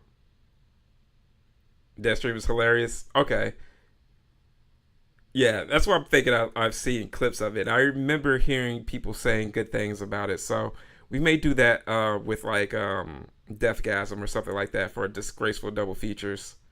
And I see that it's on Tubi right now. Oh, these dudes suck. High school bullies were the freaking worst in 80s movies. Yeah, if you guys are recommending it, trust me, I look forward to checking it out. See, y'all have incredibly good taste. Y'all have put me onto some excellent movies. So whenever you guys are thinking highly of a film, that really makes the ears perk up for me. I just bought Hardware on Blu-ray, and it's been 20 years since I've seen it last. I forgot Lemmy had an actual couple speaking lines in it. Oh, nice. I have to check that out, Bumper. I don't think I've ever seen that. Yeah, exactly, AB. And I told some people about the Suckling, and they were just like, "Oh my gosh, that's such a fantastic movie." I just was put on to it not too long ago myself, and I'm like, "See, that's AB doing the Lord's work."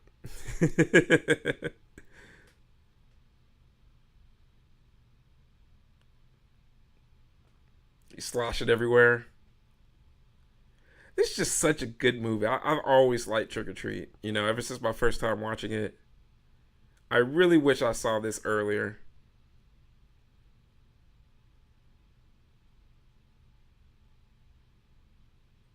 You're a stay-at-home mom and don't get out much. I watch a lot of horror. Hey, watching a lot of horror is a pretty good thing for me. Horror is my must-see genre, so it's the only genre that I just cannot do without.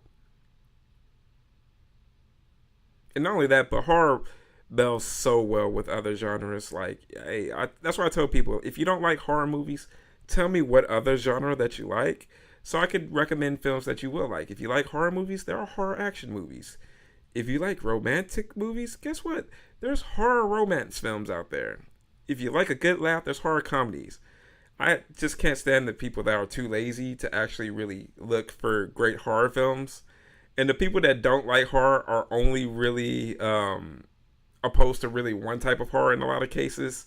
Like, they're probably only really familiar with like slashers, or they're not really into like paranormal horror films. And it's like, well, there's a ton of other films that you can watch. That would be a good pick to watch party, but I'm not sure if they have on Tubi or Pluto. Or I'll look into that, Bumper. If not, we could probably do it on Discord or something. definitely do a Discord watch party. We're overdue for one. I just watched Memories of Murder last night. So good. Okay. I got a new walking pad this morning and walked on it for the first time watching the Brian Kohlberger sentencing. Yeah, horror blends with anything really. Seriously. And you know what? Those walkie pads are they're such a great idea. Let's get out, burn some calories, and watch some entertaining stuff.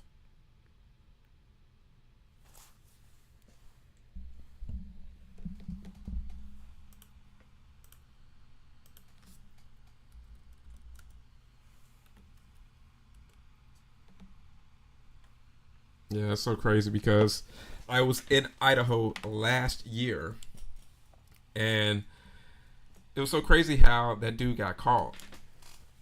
Like, I remember when that story came out about Idaho.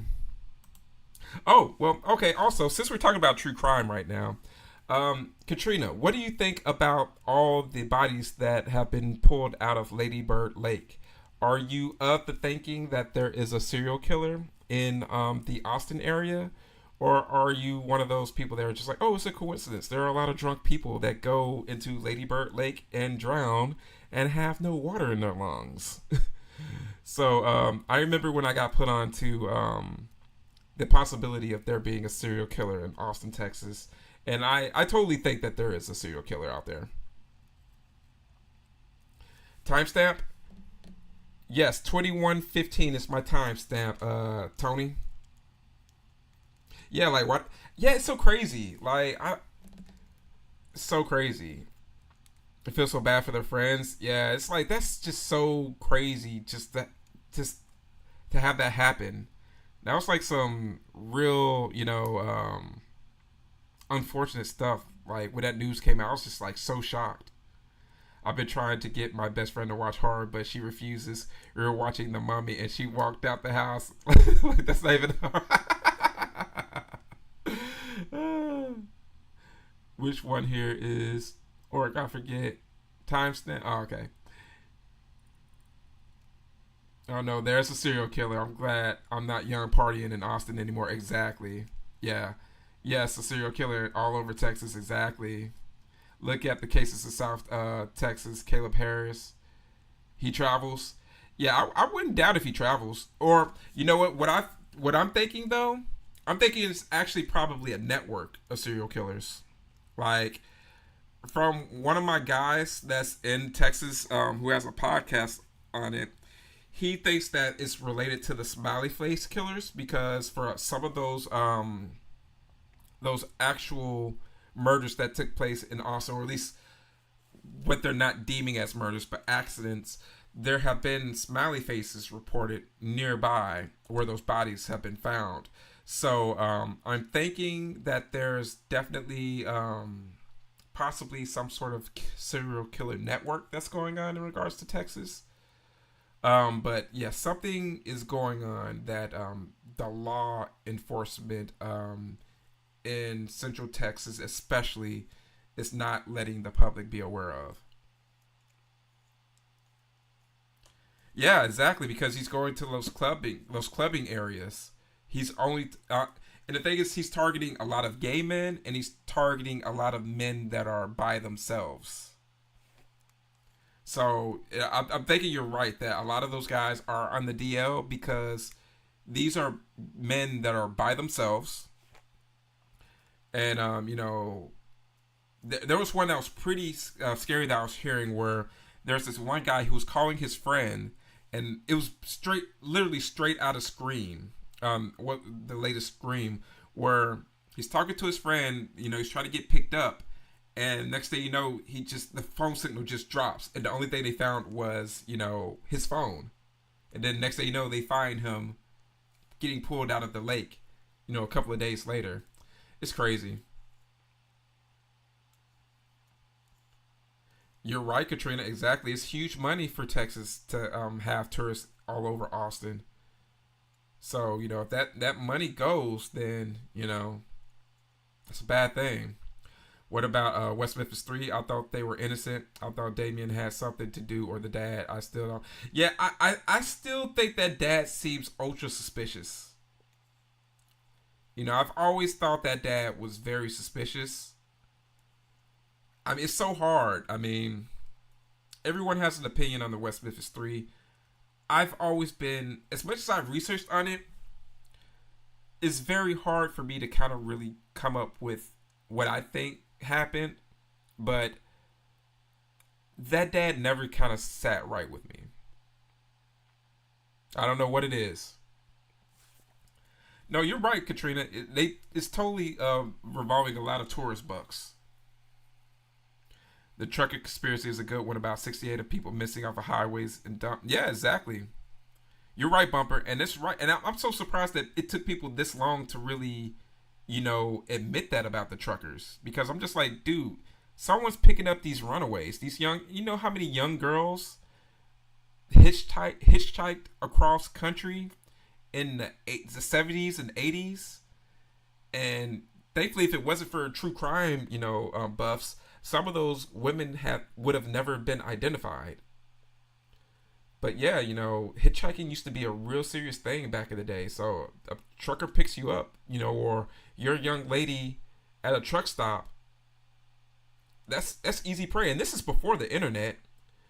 If this is a young girl that's a runaway that isn't in contact with her family, it's like shooting fish in a barrel. And the trucker conspiracy, I believe, is real, and that is like the modern version of what is called the Man from the Railroad. Let me actually get the name of this book right, so that if any of you guys, yeah, the Man from the Train. There's a book called The Man from the Train, and it's a true crime book about this theory of how early serial killers just struck off of railroad towns. They would stroll into town, no one would know them.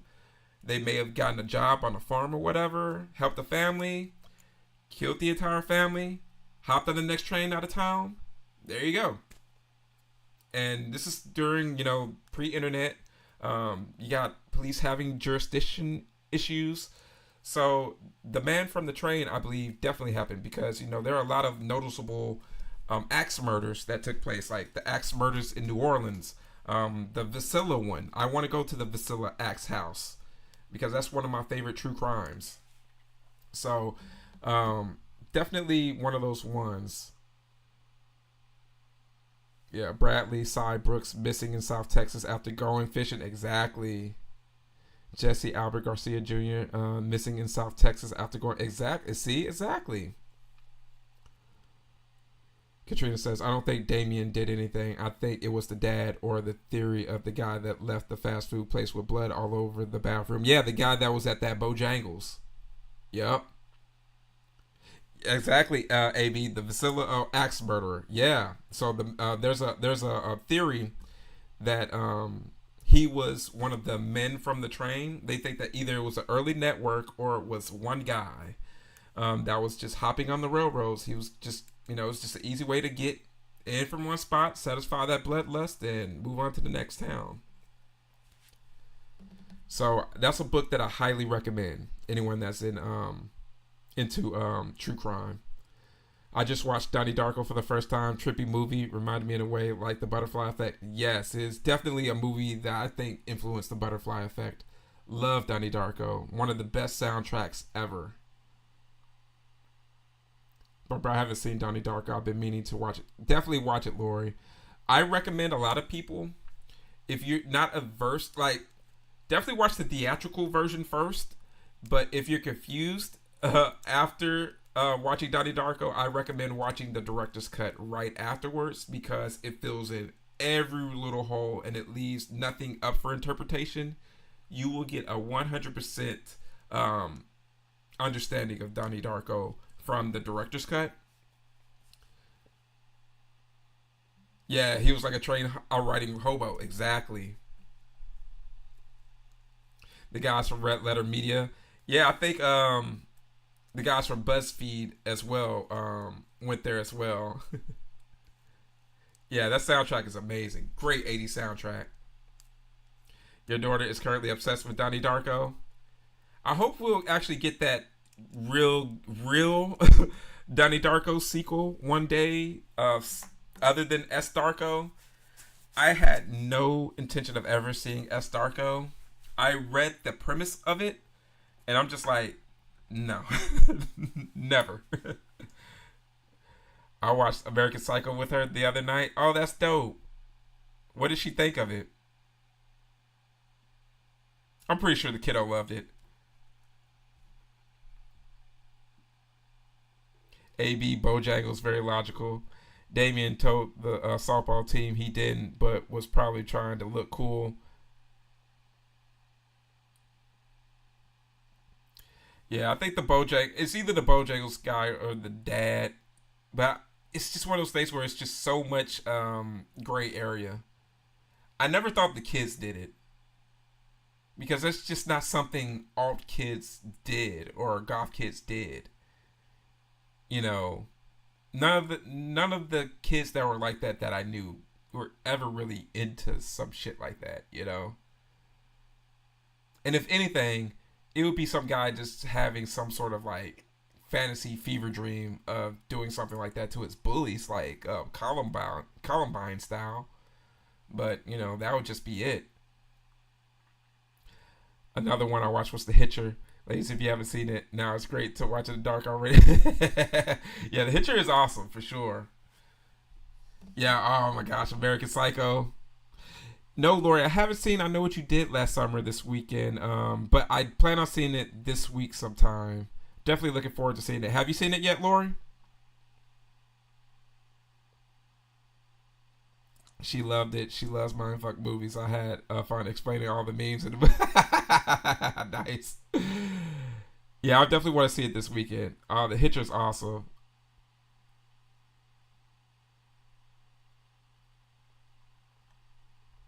Yeah, The Hitcher's just one of those ones for sure.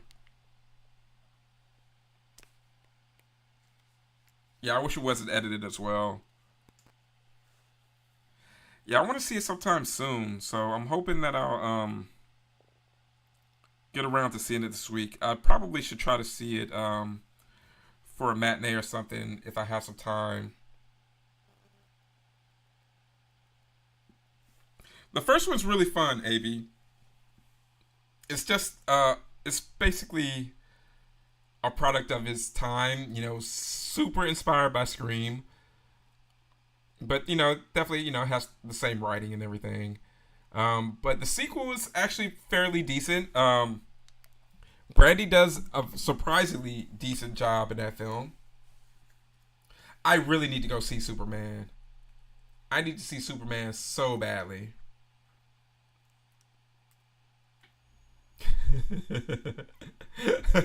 I said, no, yeah, exactly.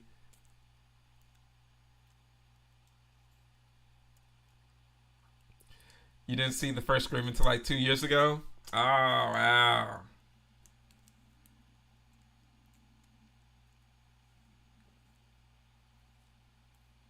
I do actually have such a cool room.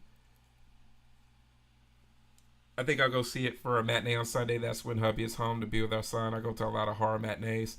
Yeah, that's what I try to do. I mean, going to the movies are so expensive nowadays. So I'll try to go on a matinee or either go on Tuesdays because Tuesdays are discount days at Cinemark and AMC. So I can see a movie for like, what, $6 or something like that on Tuesdays. But I just hate it because I had a movie theater that was super close to me. It was my closest movie theater, actually, where I could see a movie no matter what time because all the theater showings were discounted. So I could see a movie at like 10 o'clock at night and it would be like $5.75 to see the movie Megadeth.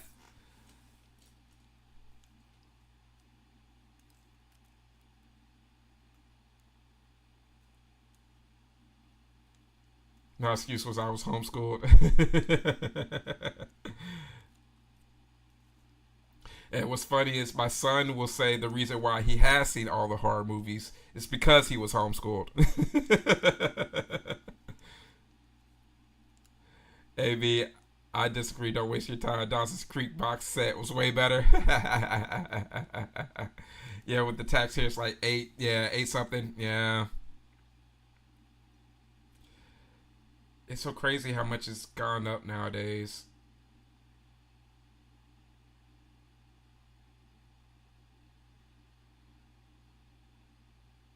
What are you doing in my room, Mom? Yeah, I really want to see Weapons. I'm really geeked about that one. That trailer really got me hooked.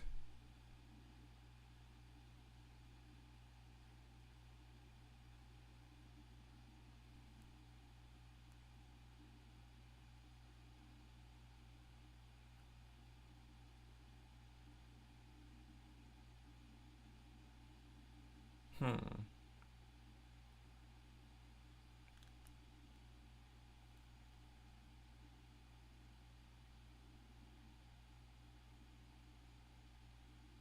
Hold on.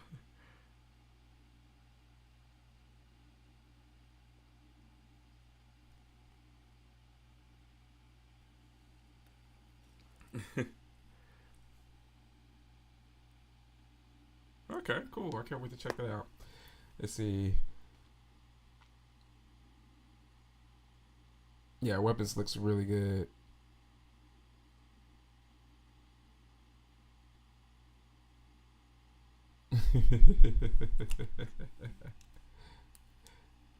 Yeah, for sure.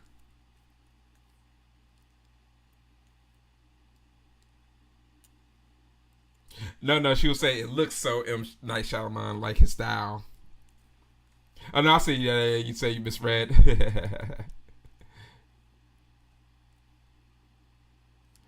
Yeah, well, it depends on the people that's doing the homeschooling. That's for sure. Some homeschool kids are definitely not as adjusted, but there are some very cool homeschool kids. I hope my son is among those. He does pretty well for the most part, though. So take it. First time I saw this movie, I was like, "Oh, fuck, no, the dork from Family Ties." Yeah, exactly. He did so good at this. I've been drinking. What you been drinking on, AB?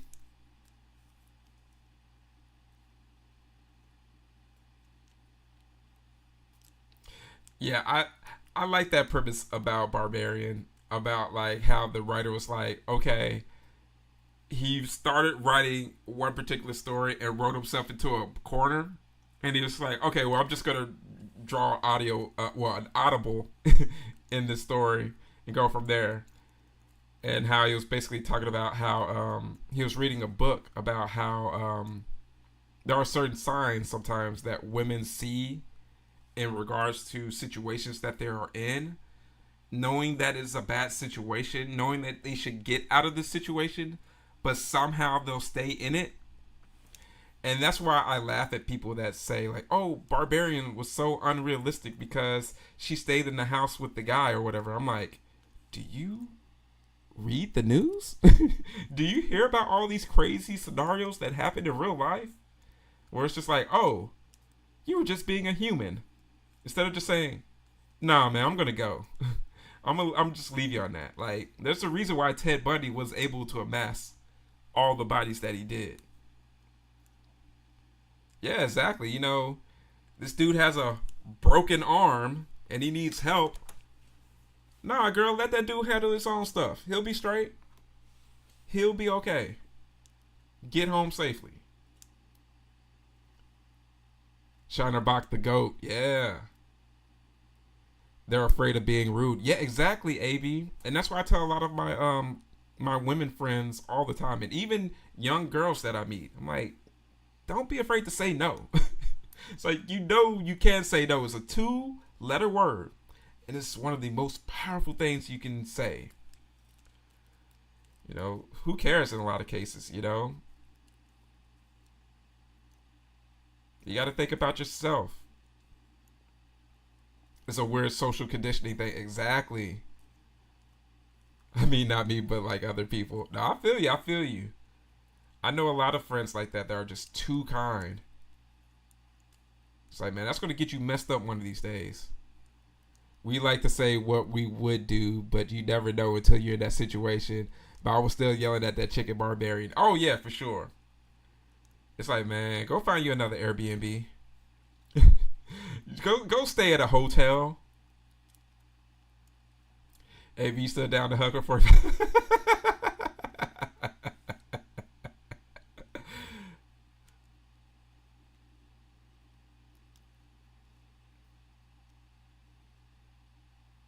do do do.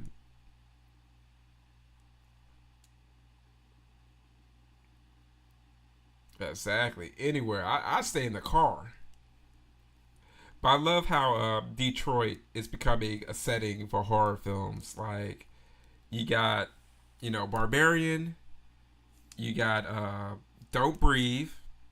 You got It Follows. I think Detroit is an awesome setting for a horror movie. And that's another reason why I want to use Memphis as a horror film setting backdrop, because, you know, it's a city that's seen better times, but it still has a certain resiliency, just like Detroit. A lot of people are afraid of Detroit, ever since those riots there. And it's the same with Memphis, ever since the riots that took place in Memphis after MLK's assassination, the city changed in a lot of ways. So, using those cities as backdrops, and the fact that people are afraid to come to those cities, there is some innate fear, even though it is racial, that fear applies, and it's very real. So using that in a film, it's only right. And I love how they didn't shy away from that in Don't Breathe and Barbarian and It Follows. That history of white flight leaving the city and taking the wealth from the towns is historical and a fact. And I love how they brought that up as parts of the subject in It Follows and those other films. Take a drink for Ozzy. Love It Follows. Yeah, It Follows is definitely one of my favorites. I'm interested in seeing what the sequel's going to be like. I still need to watch Until Dawn and Bring Her Back. Bring Her Back was very good. Very, it's more Pet Cemetery than the Pet Cemetery remake. So I really like Bring Her Back. And that kid in Bring Her Back, oh my gosh, that kid is so freak. Okay, two kids. The kid who's the protagonist, the blind kid, that kid did fantastic. There's something about kids in new roles this year that I am so happy about. Like the young guy from Sinners, he's not a kid, he's a young man. But the guy from Sinners, fantastic job. And also the blind kid from Bring Her Back, fantastic job. She did great. And the kid who plays the other kid, the creepy kid, that creepy kid has an absolute. That kid may be like the next Christian Bale. Let me tell you that. Like, if you saw Christian Bale in Empire of the Sun, you would say, wow, this kid has something. I don't know what that kid's going to go on to do, but that kid has talent. The kid who played the creepy kid in Bring Her Back, I'm willing to stake we're going to see that kid in the future. Because that kid is quite the actor. He has a look. And he has a very unsettling way of getting under your skin in that film. So, definitely recommend seeing Bring Her Back. I was never a huge Ozzy fan, but that doesn't matter. Yeah, exactly. That's what I was saying earlier. You don't necessarily have to be a huge fan. When someone is like an icon like that, they just have these ways of popping up in your your life. And that's what I was saying with like Aretha Franklin. When Aretha Franklin passed, I was never really a huge Aretha Franklin fan personally, but you recognize the talent. You know that she was one of the best singers of all time. And then you start thinking about all these moments that you saw her and stuff, like her cameo in the Blues Brothers. I'm like, oh, I love that. Or whenever she did like commercials, or when she sang the national anthem for WrestleMania. There's just so many of these events that connect you to these celebrities, whether or not you're a fan or not of them. and you're just like, wow, I knew more about the celebrity than I actually really kind of thought, and I wasn't even a huge fan like some of my actual favorites. So that just goes to show how iconic they are. So Until Dawn drops on Netflix soon. Good. Okay, I want to check that out. I had to sit with It Follows for a while. I love that ending shot of It Follows. Exactly. Was it just somebody randomly? Yeah. And I love that, Katrina, that ending. That's one of those things I think is so cool about that film, because that's what I find scary is the fact that you could. It's like The Ring, where it's like, okay, well, it's unlike The Ring. Like with The Ring, you pass on to someone else. You don't have to worry about Samara ever again. But with It Follows, if that person's unable to get laid, it's coming right back to you. And that's, I hate, as someone that has anxiety, my brain would just the entire time thinking like, oh my gosh, is that him? Is that it? You know? Yeah, exactly. The gentrification that hit the city is very big. So I'm glad that they wrote that in.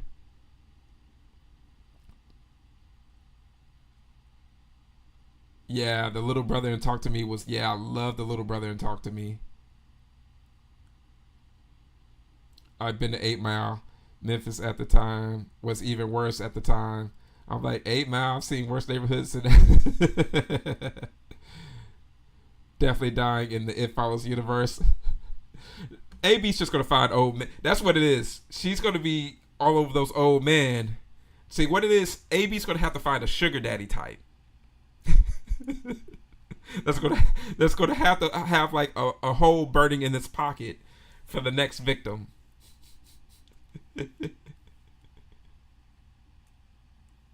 Said Bebop and Rocksteady. And I've always loved how Bebop and Rocksteady were named after music genres. I was never into metal. I'm more into the blues in my heart. Yeah, you mentioned that. Yeah, that's why I love Memphis, man. And the cool thing I love about Ozzy is that Ozzy was totally a blues guy, and that was part of his singing. Like that's why I like in Changes. Changes is definitely a blues song. My Mom Coming Home is a blues song. Like a lot of Ozzy's like softer songs definitely show you how much of a blues fan that he was. Did y'all see the new? There's going to be a new Hellraiser coming out. Oh, okay. No, I didn't know that. I'm into metal and rock and classic rock. Sweet, sweet. Yeah, growing up in Memphis, I'm just a fan of so many different genres because I had a lot of friends that were in bands, and you could go on Bill Street and just listen to. You can go to one club, they're playing blues. You can go to another club, they're playing a rap. You can go to another club, it's rock. Another club is country. Another club is classic rock. So you can literally walk up and down Bill Street and hear everything. So if you're a music fan, it's totally the town for you, I would say. Oh, a Hellraiser video game as well? Oh, now that I am very intrigued by. A Hellraiser video game? That I'm very curious about. Say all night long, eating dinner tonight.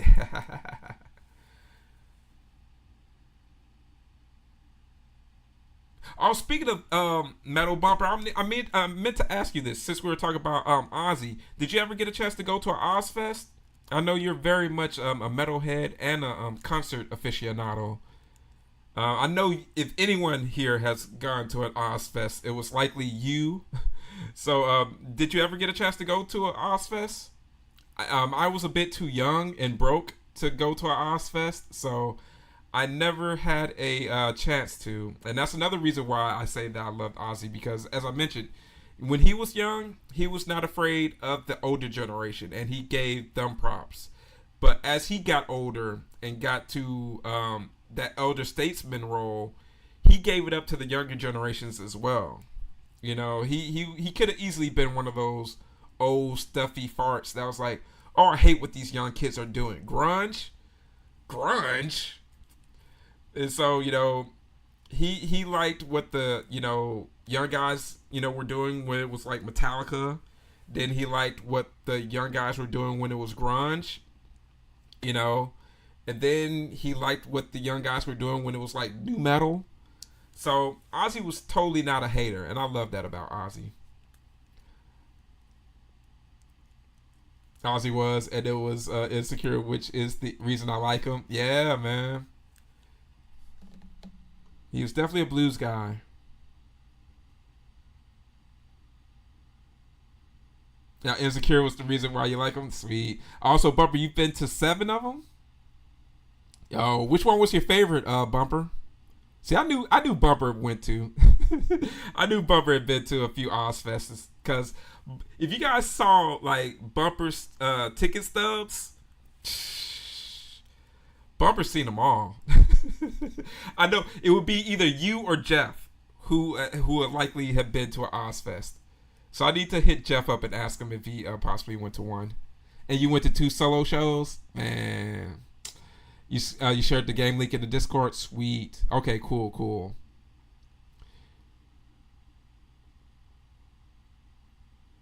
I'm drinking Natty Ice.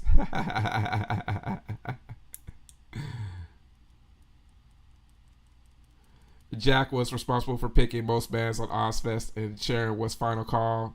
You know what? I could totally see Jack that because Jack was totally plugged in. I could totally see Jack helping out with curating that. Of course, Sharon had to have final call for sure. I like I'm a huge fan of Korn. You went 2005. That was your favorite one out of the ones you went to. Sweet. You went to the Bakersfield Ozfest 05, maybe 06. It was during or around the TV show.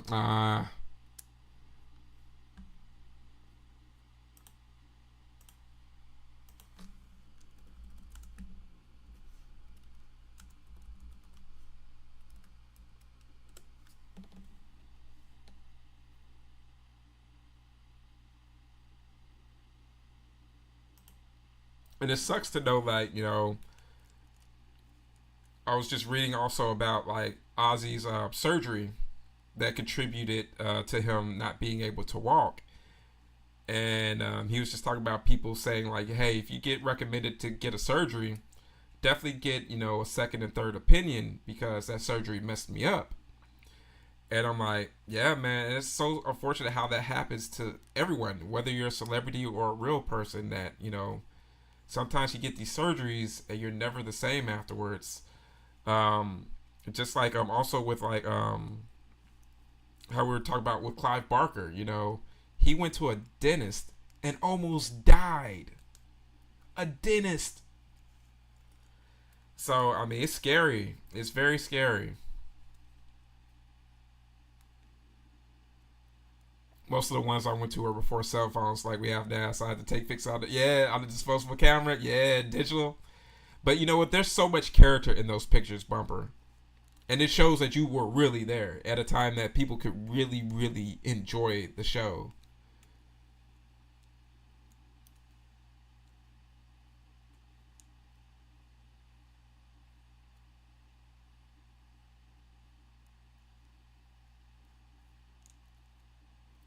Also, you saw a video that was him talking about surgery that may have been AI. I have to re-look at that video to double check and see. I don't think it was AI, the one that I saw, but I wouldn't be surprised if it was, or that someone would put out a pretty shameless video or something like that. I think the one that I saw was actually one from a few years ago, but I have to double check. Let me re into that to be sure. Hey, have a good night, Katrina. Thank you so much for joining us tonight. I look forward to seeing you again for another live watch party soon. When I saw Ozzy, he played at like 4 on a Warp Tour stage. Hate Bread and System played the amphitheater. I remember being like,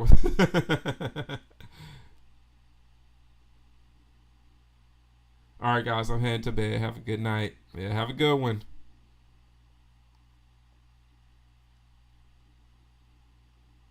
I have to get that poster frame now that Ozzy signed. Might hang on to it for a few years. Yeah, man, exactly. Nothing wrong with that. Hey, have a good one, Katrina. Catch you later. Oh, that Oldsmobile. I'm not gonna lie, that Oldsmobile is so cool. So clean. I'm not gonna lie, I really wish I had one like that nowadays. Those Oldsmobiles were so nice.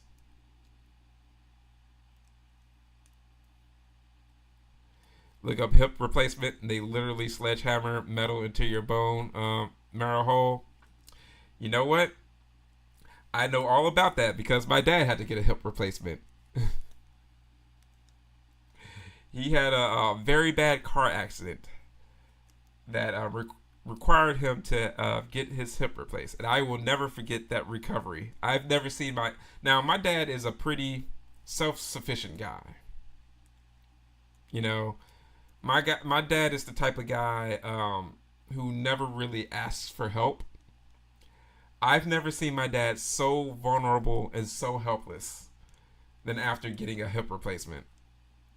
That's something it happened when I was probably like 11 or 12, and that still sticks with me.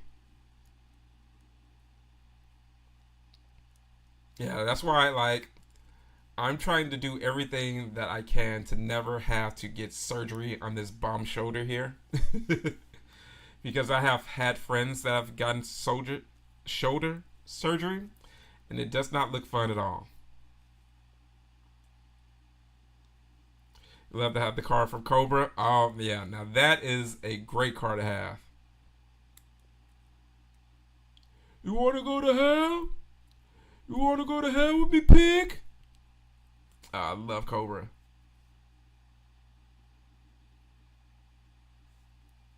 Cobra's so awesome. Tony says going to sleep sucks. Yes, it definitely can suck for sure. Damn sleep patterns. Hey, Doc Kaiju. Hey, it's been a while, buddy. How you been? Glad to have you in here. We're just hanging out, watching some Trick or Treat. Feel free to join us. There's the link to the Google Drive.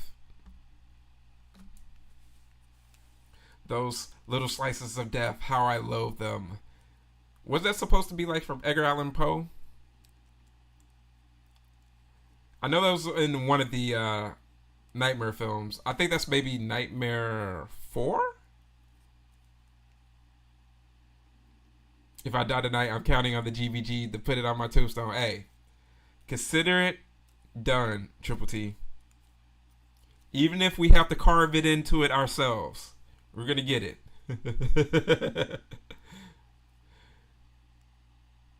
Hey, Triple T, I appreciate that, man. Glad to hear you're doing well, Doc. Exactly. We're gonna have to put like a tattoo on Tony that says, "If you find this body bloated and full of beer, contact the GBG." Y'all are up late. I finally get to join the chat. Hey, what's up, JZS2120? We're just hanging out watching some Trick or Treat. Feel free to click the link above to join the Google link that I have. And if you need a timestamp, feel free to ask, and I will supply that for you. Stem cells, the way.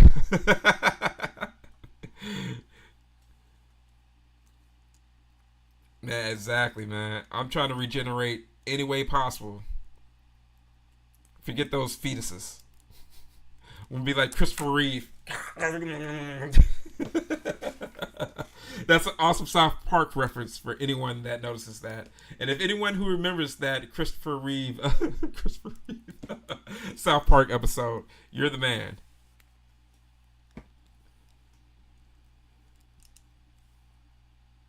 So I'm talking about work buddies.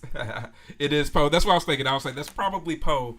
And I'm trying to remember which one it was. I'm thinking that maybe part 4. It's either part 4 or part 5. Hold on, let me double check.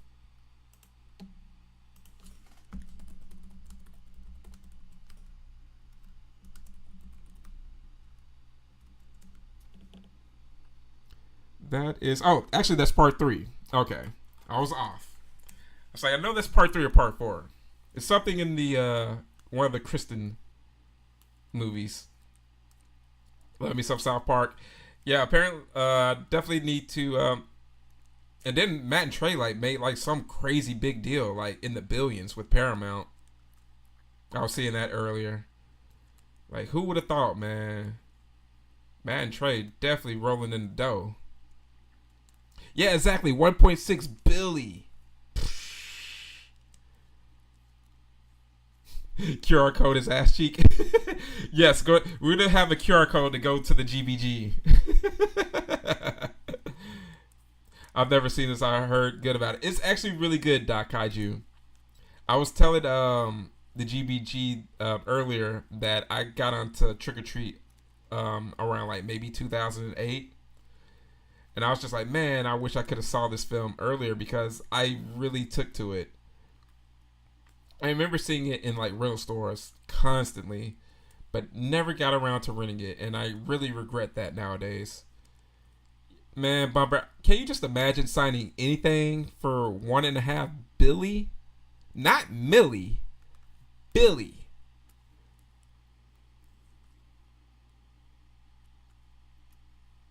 Yeah, for real, man. I saw that news today. I had to do a double take. I was like, billion? And then I thought about it. I was like, yeah, South Park's been going on for, geez, almost 30 years now. That's so crazy. South Park is almost 30 years old now. You like them on HBO Max? I'm so mad. Yeah, I get that. But we got a big B waiting on you. Where do I sign?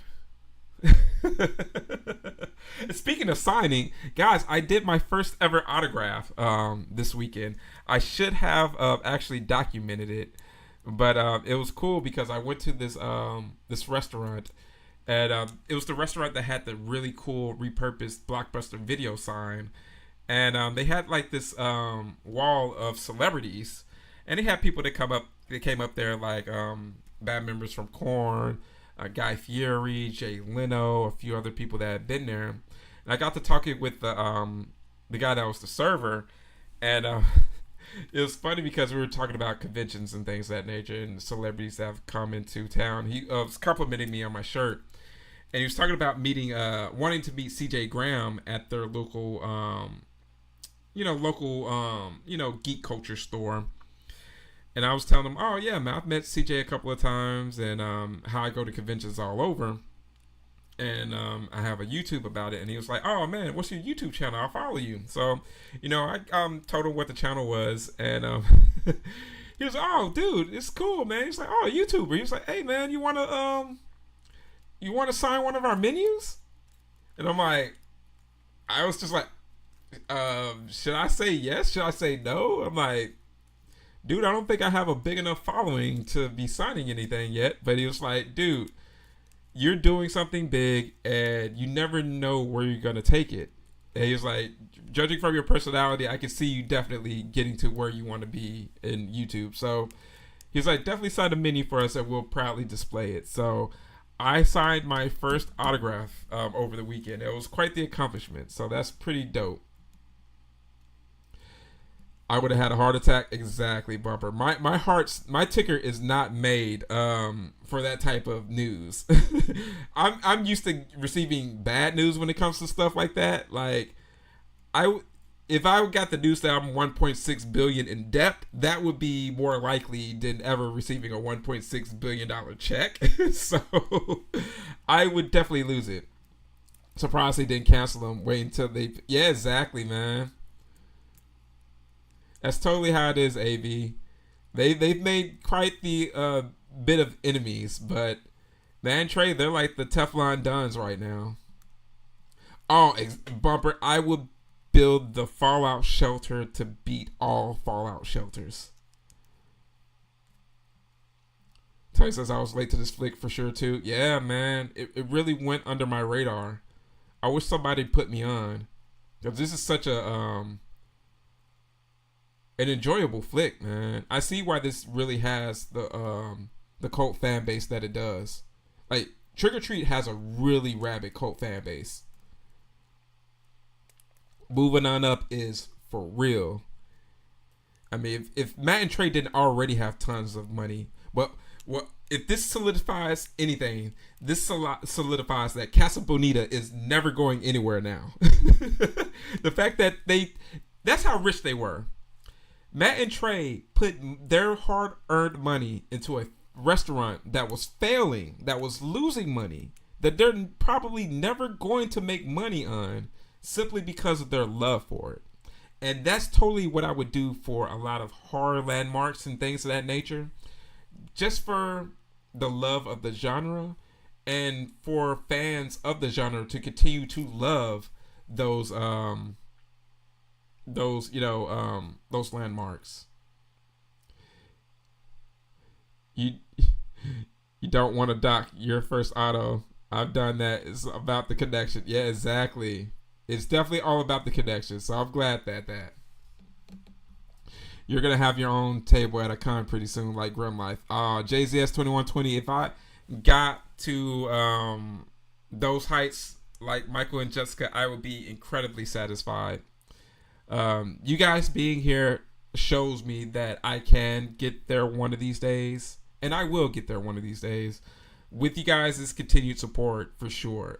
It's because of you all that us YouTubers are able to reach those heights. It's because you guys' support, you guys spending your time, hanging out. As I say all the time, there are millions of YouTubers, and it really humbles me that you guys want to hang out with me, and talk horror with me. It's one of my favorite things to do, and you all are so cool, and you all have all these great opinions that I am so happy to have you guys join me. And people see you guys in the chat, bantering with each other, bantering with myself, and they want to join along with that. So thank you. I can't thank you all enough for all that you do. So thank you again. Remember us little people where you're headlining a con. Oh, trust me, that is never going to change. Every single one of you guys are always going to be remembered. You're always going to be shouted out. You're always going to be, very important to the GBG. You guys are the foundational bricks of the GBG. So never forget that. So when I said, like, for instance, guys, there are going to be some GBG collectibles that you guys will be getting, and you will be able to say that you had the first run on. So stay tuned, guys. There will be some stuff that I'll be giving out to you guys very soon. Doc Auto 2, though, it'll be like my first, my millionth auto. I'll definitely remember that, Tony. I saw the Scratch and Slash video with you and other YouTubers in it. Yeah, oh, yeah. Oh, man, it was so cool for Jeremy and Renee to put me in their video. I'm so honored and privileged that they asked me to be in it. And it's very cool to meet these creators at other conventions, because I met them at a Horror Hound, and then I saw them at a Scarefest, and I should be seeing them next week in Tennessee as well. So I'm always happy to see all these great people and meet all you fantastic, amazing people. Exactly, AB. Casa Bonita rich. When you got Casa Bonita FU money, that's when you know you have FU money. Yeah, exactly. Gotta have a banner and everything. Hey, man, I'm down for it, though. Slow and steady, we're gonna get there, though. I've been experiencing growth, just in 2025. That's crazy. So I'm looking forward to seeing what these next few conventions are going to do for the channel. Like I said, this year, the major accomplishment for me was reaching 2,000. And we're already at 2,300, which is very, very good in regards to how fast the channel's been growing. The next big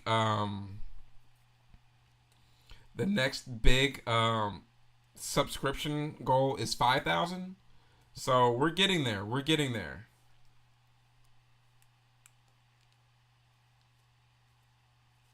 Time to headbang. That's right. What are the thoughts on CRT under VHS player? On top or under? Well, for me, it really depends on how heavy the TV is and things of that nature. If it's a super heavy TV, VCR on top. But if it's not a super heavy TV, I would put the VCR on bottom. What I currently have right now, only because of my cords, I have the VCR on the bottom of my CRT. And it's a combo one, so it's a pretty fat VCR. So it just seemed more foundationally sound, putting the VCR that way. But speaking of VCR and VHS, let me show you guys some of the new films. Well, they're not new, but they're new to me, films that I have on VHS.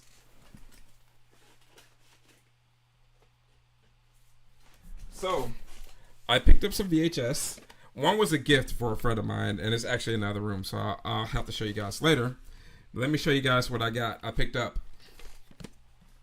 So, the first VHS that I picked up is a favorite of mine. Can't wait to watch this with the kiddo. And you don't really realize how traumatizing this film is and all the symbolism, the World War II symbolism that is in this film until you're more knowledgeable as a kid. But one of my favorites, An American Tale. Freaking love this film. Watched it so many times as a kid. Somewhere out there is a banger. I don't care how old I get. That is going to always be a banger to me. So, some more Steven Spielberg goodness.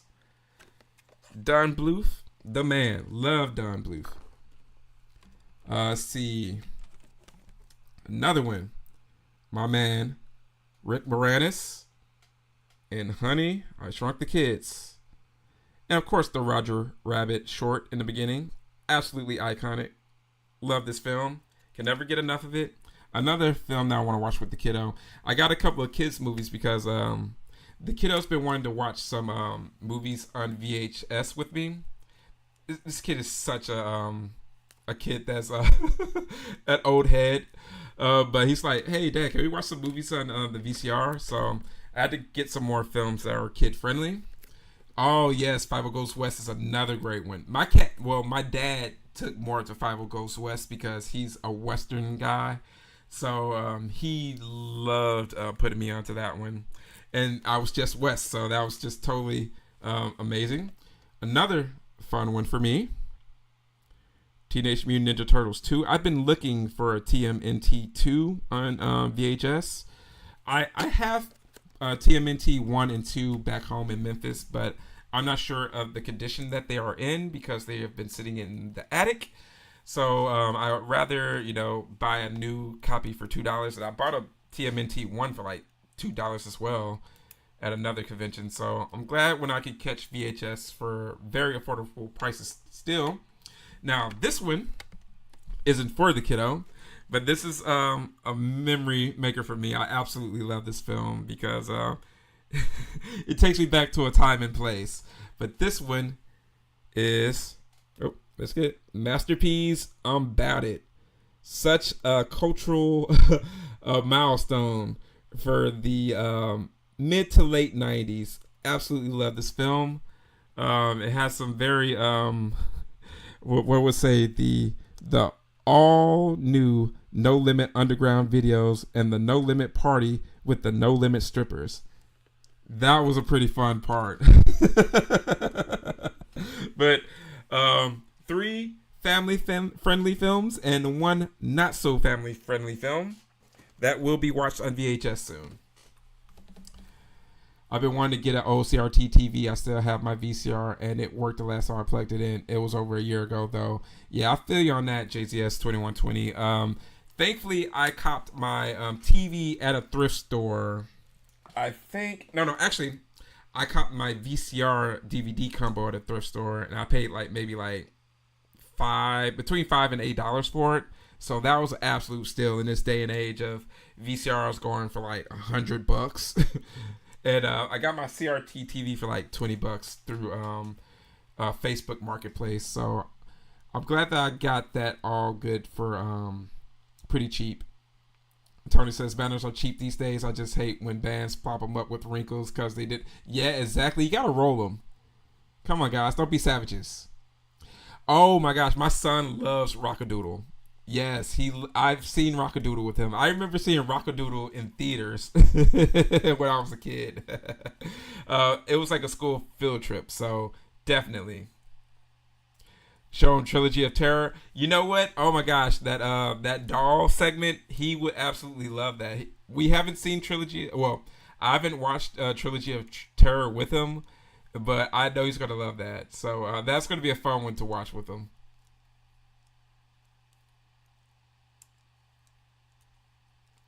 Rover Dangerfield. Rover Dangerfield, and like movies like The Brave Little Toaster.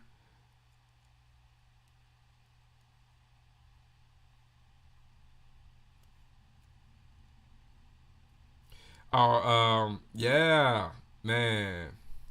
Judith is awesome. It's so funny how Judith still looks good to this day. I think she looks better now than when she played April O'Neil, and she was a smoke show when she played April O'Neil. Like that woman is aged like fine wine.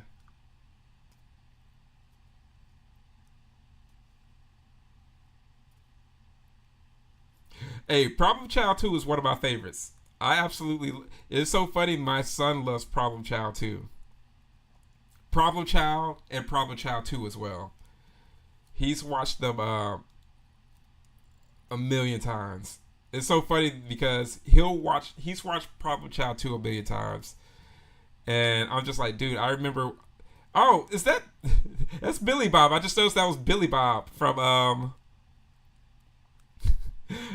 Billy Bob's from Showtime Pizza. That's hilarious. Yeah, April for part one. Yeah, that's the only April O'Neil I consider the real April O'Neil. No shade against April O'Neil in part two, but as a kid, I realized that was a step down in April O'Neil's, and she did fantastic in a role. But if it wasn't for Judith, Judith was my April O'Neil. Yeah, whatever Judith is doing, she needs to sell her secret.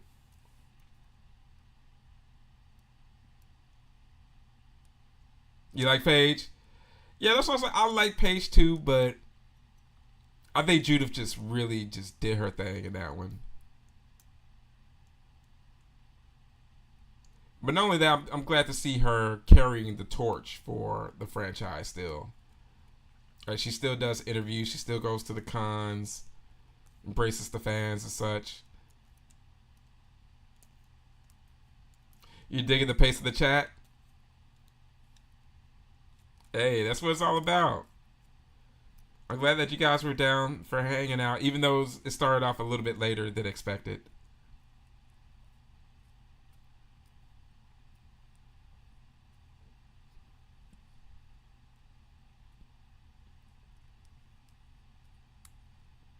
It's like, I think he's gone.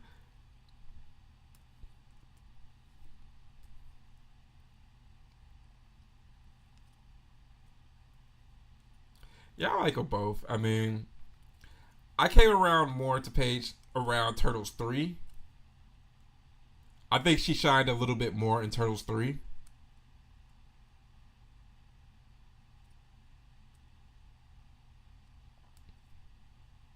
I think she was one of the highlights. Her and the guy who was the villain. Turtles in Time. Oh my gosh, I know, AB. And I think that's why I was so disappointed in Turtles 3 when it came out as a kid, because I wanted Turtles in Time. Yeah, Sid.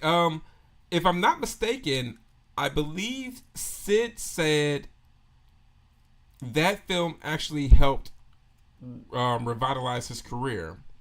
And if I'm not mistaken, it was also the same. Who else was? Hold on. Who else said that that was huge for their career? Oh, Robert Forster. Robert Forster said that that actually really saved his career. Sid Haig said that was big. Pam Grier said that that actually really revitalized her career as well. And Robert Forster said that that was really huge for his career. Rest in peace to Robert Forster, too. Yeah, that sucked when he died, man.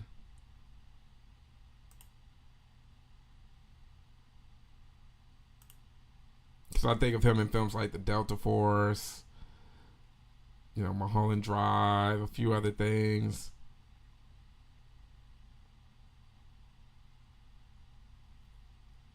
Yeah, the Problem Child movies are great. And Tiny Lister was in it too. Yep.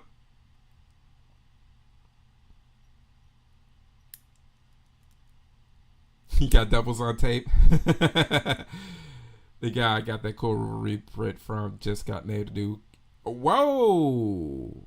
Co-head creative director of TMNT. That's dope.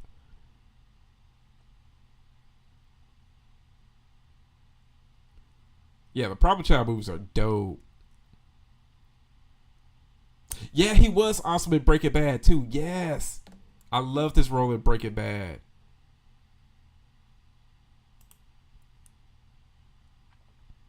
Yeah, very underrated guy. Like he was just always in some dope stuff. He an actor's actor for sure. He said I could start at midnight in the V game. Hey, I appreciate the vote of confidence, Tony.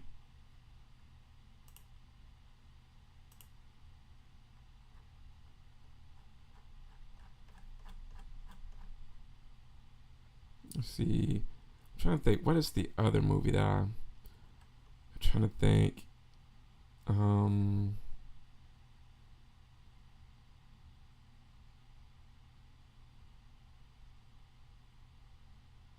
There's another movie I'm trying to think.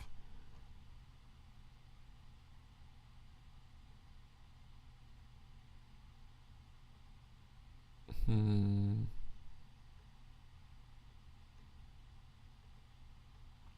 Oh yeah. Oh yeah. I forgot. Yeah. I forgot he was in Maniac Cop 3, and he was also good in Original Gangsters too. Yeah. So he worked with Pam, literally like a year or two before in Original Gangsters.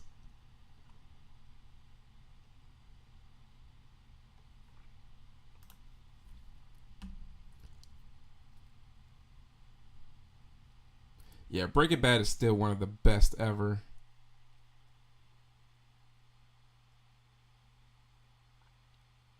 Yeah, Turtles is going to be in like a couple of weeks. I do have showing tickets for I think the show on the 20th, and it's so funny the demand made people get extra screenings. So if you guys were wanting to see TMNT in theaters, you could check and they'll have way more showings available.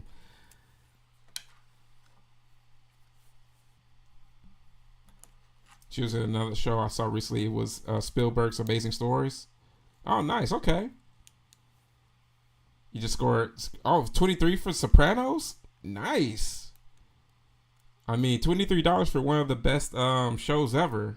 Can't beat that. You got Delta Force doubles on tape too? Delta Force is awesome, man. Who doesn't love some good old Chuck Norris flicks? Trying to think of all the animated flicks. There's this link I'm going to show you, AB. I think you're going to get a big trip out of. It's basically this chick that's a voice actor, and she talks about like what our favorite animated films as a kid, or what our favorite fantasy films as a kid means, who we are as a person. It's so funny. So still not gay.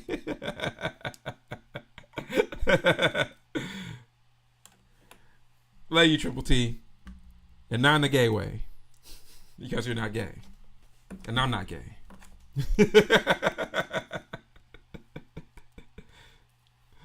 Oh, man. I love being able to just joke with you guys. I swear. I look forward to these moments like you guys wouldn't believe. And that's why I wanted to do this special live watch party. I'm like, man, Ozzy passed. You know, I know he's important to more than a few of us, so it'd be a good time to get together, talk about our memories, and just, you know, embrace the Prince of Darkness and thank him for what he's done. For Bowl, man.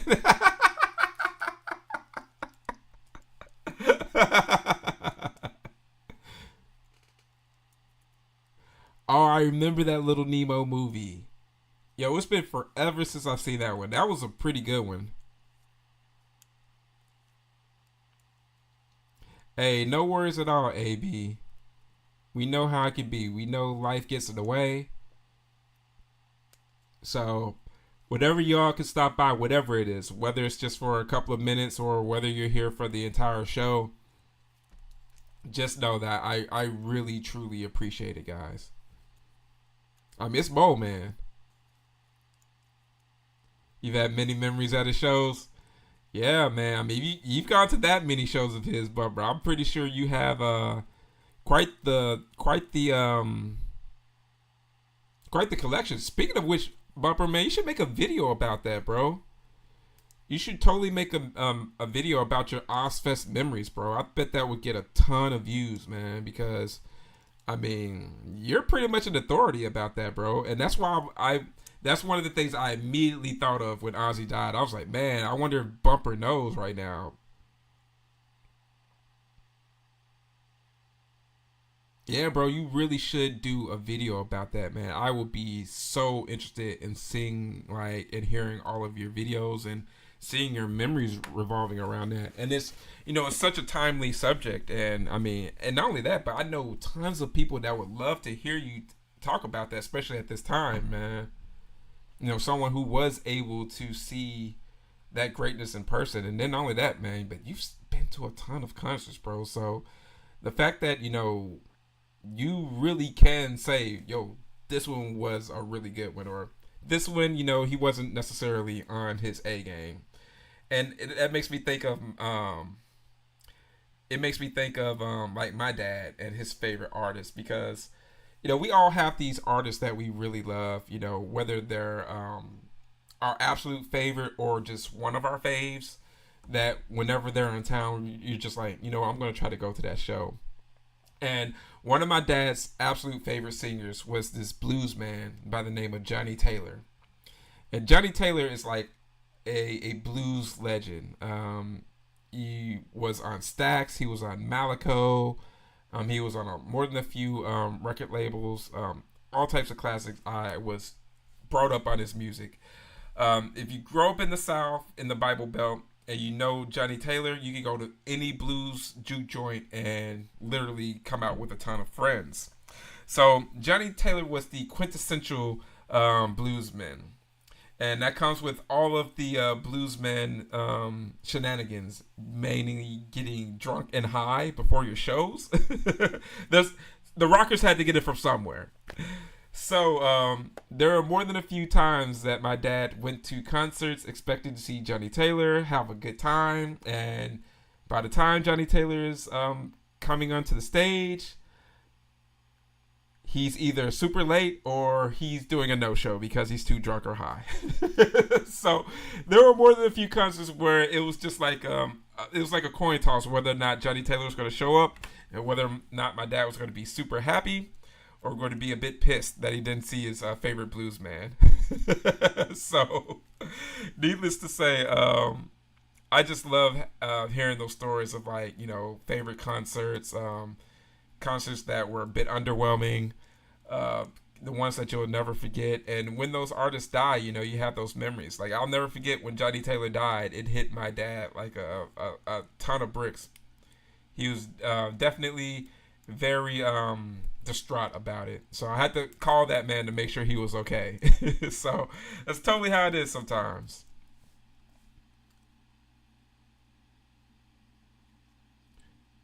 Bro, I used to have all the shirts from every show and gave some to my nephew, but I still have a few with all the bands on the back. That's what's up, man. Yeah, music, no matter what, is ingrained. Probably, yeah, for real, man. Like we can hear music in utero. Like for instance, with my family, me and the wifey, we went to concerts while the kiddo was in, waiting to be fully baked. So the kiddo could say, he's seen Lil Wayne and Drake. He's even though he can see, he was there. He could feel those vibrations. He's seen Lil Wayne and Drake. He's seen Lady Gaga. He's seen Beyonce and Jay-Z, all in the time period that my wife was pregnant. So that's the reason why the kid loves music and he loves horror. He was definitely listening to a lot of horror films since birth. So you're onto something with that, Tony. Barbara says, no, Tony says, Barbara, I actually stayed away from letting everyone know because, I dig him big time.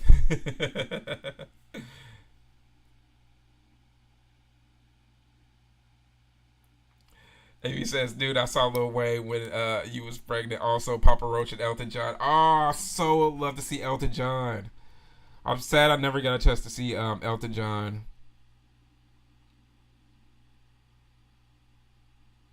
He said nobody loves Millhouse.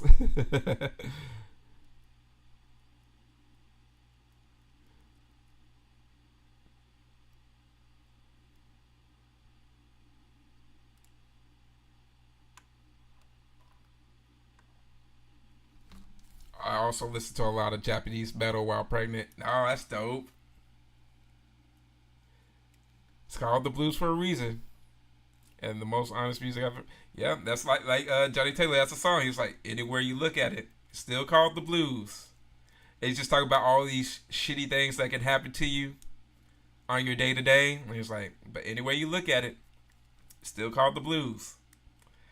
It's just one of those things that just hits you, man. You gotta think about it, man. There's a reason why the blues are so potent, man. Like the blues has funneled into so many different genres. Like you wouldn't have heavy metal if you didn't have the blues. You wouldn't have rap if you didn't have the blues.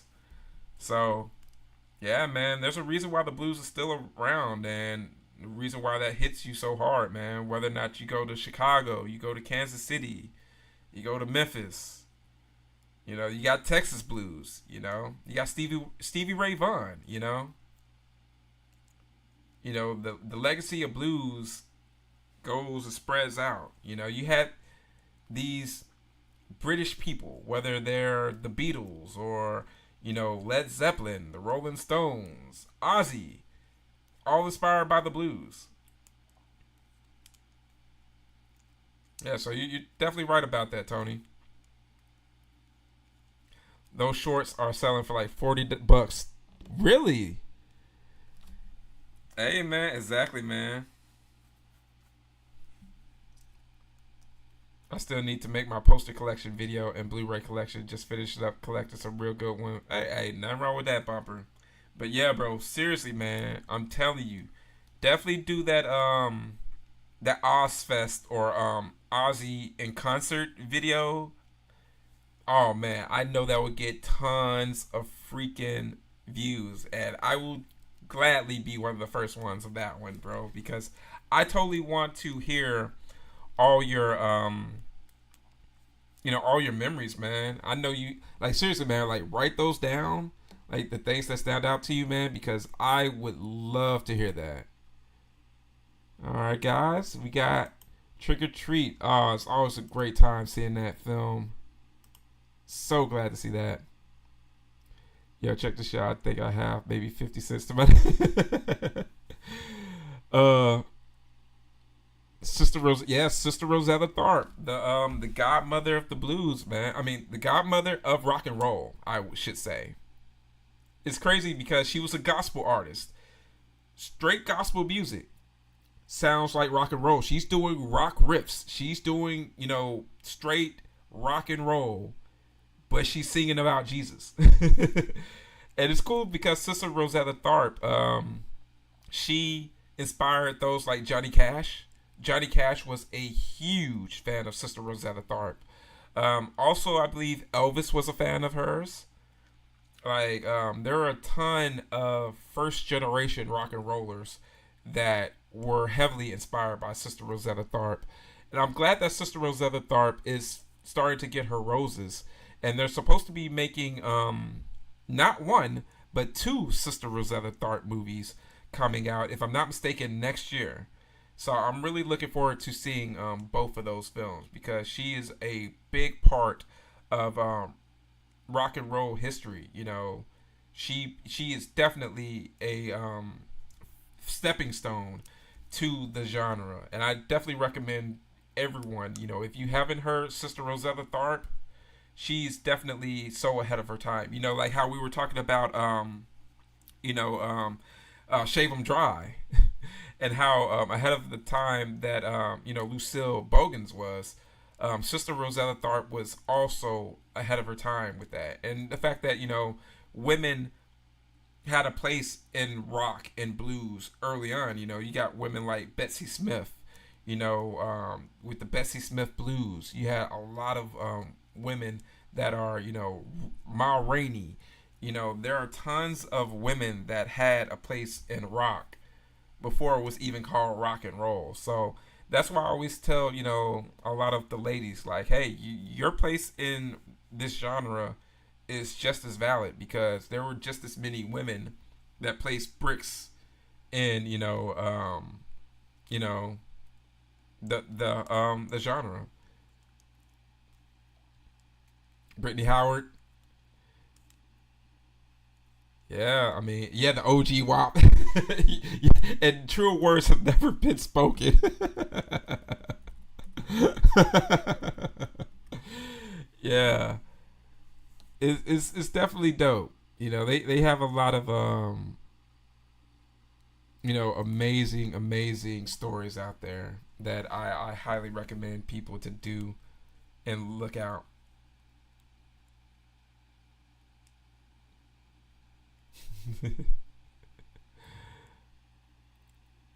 Shit, needs to be a 3-flick potato chip. Oh man, but thank you guys so much for hanging out with me for tonight on our live watch party for Black Sabbath and Trick or Treat in honor of Uncle Ozzy Osbourne. He's definitely going to be missed, and his music is going to live on. The inspiration is going to be there. It's in true rock and roll and blues fashion. When it comes to like musicians, we don't grieve them in a way where we're just going to be fully sad and the only sounds that we're going to hear are the sounds of crying. No, the sounds that we want to hear are the sounds of music. The sounds that they created, the sounds that they were inspired by, and the sounds that they inspired themselves. So there are tons of kids that are going to be interested in Ozzy. And every generation is going to have their entry point. For me, my entry point to Ozzy was through Beavis and Butthead. When they did the sounds for Iron Man. Dun, dun, dun, dun, dun, dun, dun, dun, dun. So I had to figure out what that song was. I didn't know that was a real song. So, for me, that was my entry. For other kids, it may have been watching Trick or Treat or seeing Ozzy videos. Or you may have been a kid during the 70s listening to Black Sabbath. You may have been a kid during the early 2000s watching the reality show. Or let's just say you're a kid that, became only aware of Ozzy because of the song with Post Malone. You may have only found out about Ozzy because of his farewell concert or hearing his death just now. But needless to say, Black Sabbath and Ozzy streaming numbers are going to skyrocket in the next few days and weeks. So that's only good for Sharon and the family to get some extra money because, like anyone, they're not hurting for money, but like anyone, you want to make sure that your family has enough money in the event that you eventually do leave this earth. So thoughts and prayers goes out to Sharon and all of Ozzy's kids, because a lot of people forget that Ozzy was previously married before Sharon, and he has two kids with his wife, his previous wife, and a third child that she had before they were married. So I think of all of Ozzy's kids. I think about those grandkids. I'm really happy that a lot of those grandkids got a chance to see their grandfather perform live for the first and last time. So I mean, it's a bittersweet thing, but as I've said before, you couldn't have written a better story to end off that way. I know that there's going to be definitely an Ozzy biopic, and I love the memory of Ozzy. He was talking with Chris Hardwick on the Nerdist, and Chris asked him who would he want to play him in a biopic, and he said he wanted Denzel Washington. I thought that was freaking awesome. I'm pretty sure Denzel isn't going to play him in the biopic, but it would be awesome to get like some sort of extra feature or a after credit scene with Denzel maybe doing an Ozzy impersonation, or maybe doing karaoke to an Ozzy song. But yeah, man, that's so dope. Yes, Wumi would do a good job for Sister Rosetta. And I'm so glad that you were able to make it as well, AB. But hey, we know how it is doing band mom stuff. Ozzy is chilling with Vinny, Dime, Randy, Lemmy. Yeah, exactly. Beatles, exactly. So many. He's in rock and roll heaven, and that's another thing. Johnny Taylor, before he died, he came out with this song called "Soul Heaven," and it's so poignant to end off with this as well, guys. That bumper talks about rock and roll heaven, but Johnny Taylor had this song called "Soul Heaven" that he released before he passed, and he talks about going to heaven and being able to meet all these musical legends that either came before him, were contemporaries of him, or were young people that passed before he did. And it's a touching song, and the concept of rock and roll heaven is something that I think is so cool, that all of our favorite musicians are up there really really having the most epic jam sessions you could ever imagine. And that's one of those things that really is something that I really believe in. I think musicians have this power, even with sinners, like you said, guys. With seeing sinners, musicians have this power. So I think that having this linkage and this gateway to the spiritual realm, and them being able to cast out memories from the past, and they hold on to the present, and then they go on to the future to go on way longer than they'll ever be able to last in the physical form. Ozzy's going to live forever, along with all of those people that Bumper mentioned. So that's why I tell people it's a sad time. I know a lot of people are sad, but Ozzy is no longer in any pain. He's with loved ones that he's lost before. He's with his parents, and he loved his parents. So, it's definitely something that's very sweet to think about, for sure. Your dad raised you on Ozzy. Hey, that's a good papa right there, AV. Yeah, Tony does need to come to the Halloween Spooktacular. AV says, I don't even know what Post Malone is. The Beatles are in hell. Yeah, definitely God bless his family, for sure. Imagine being Ozzy's grandkid and thinking Mr. Beast is the coolest person alive. I know, right? Well, that's why they say youth is wasted on the young. So they're going to eventually become aware of how epic their grandpa is. But then again, when you see grandpa on the couch just being grandpa, of course you don't really know how cool he is until you hear from other people. Rock and roll in the drive-in will never die. That's for sure. Pauly Shore. Oh, Amy's a smoke show. Yeah, Amy is very, very cute. Rock and rollers get separate heaven with blackjack and hookers. Exactly. Hey, rock and roll privileges. You gotta have, you gotta have plenty of Jack Daniels in the green room, right? Spirit in the sky. Oh yes, exactly. Going on up to the spirit in the sky. That's right. That's right. Oh my gosh, someone's gonna pull up like some Kurt Cobain ish Courtney Love type conspiracy theory where they're gonna be like, oh, Sharon killed Ozzy. I know. I'm just waiting on someone to come up with that conspiracy. I know it's gonna happen. Bad mom, well, regular mom as well. A huge part of music people don't talk about is they want to live forever. Yeah, definitely, it is. I mean, you're leaving that mark. I mean, I feel like any type of artist definitely has a bit of that in them. Whether you're a painter, you're a sculptor, you're a musician, you're an actor, director, hell, even a YouTuber. There's something about that where you're just like, hey, we are immortal, but if I could put something out there that people will remember, that energy is going to always be there. Yeah. Mm-hmm. I felt it since ninth grade. Yeah, exactly, Tony, man. I think there's something that compels people to create. Because creating is, bringing forth life in a way. And you never know how that's going to continue to inspire people. So, being a badass drummer, Tony, that's a great thing, man. Sharon would have kept him alive if she could with the money. Yeah, exactly, man.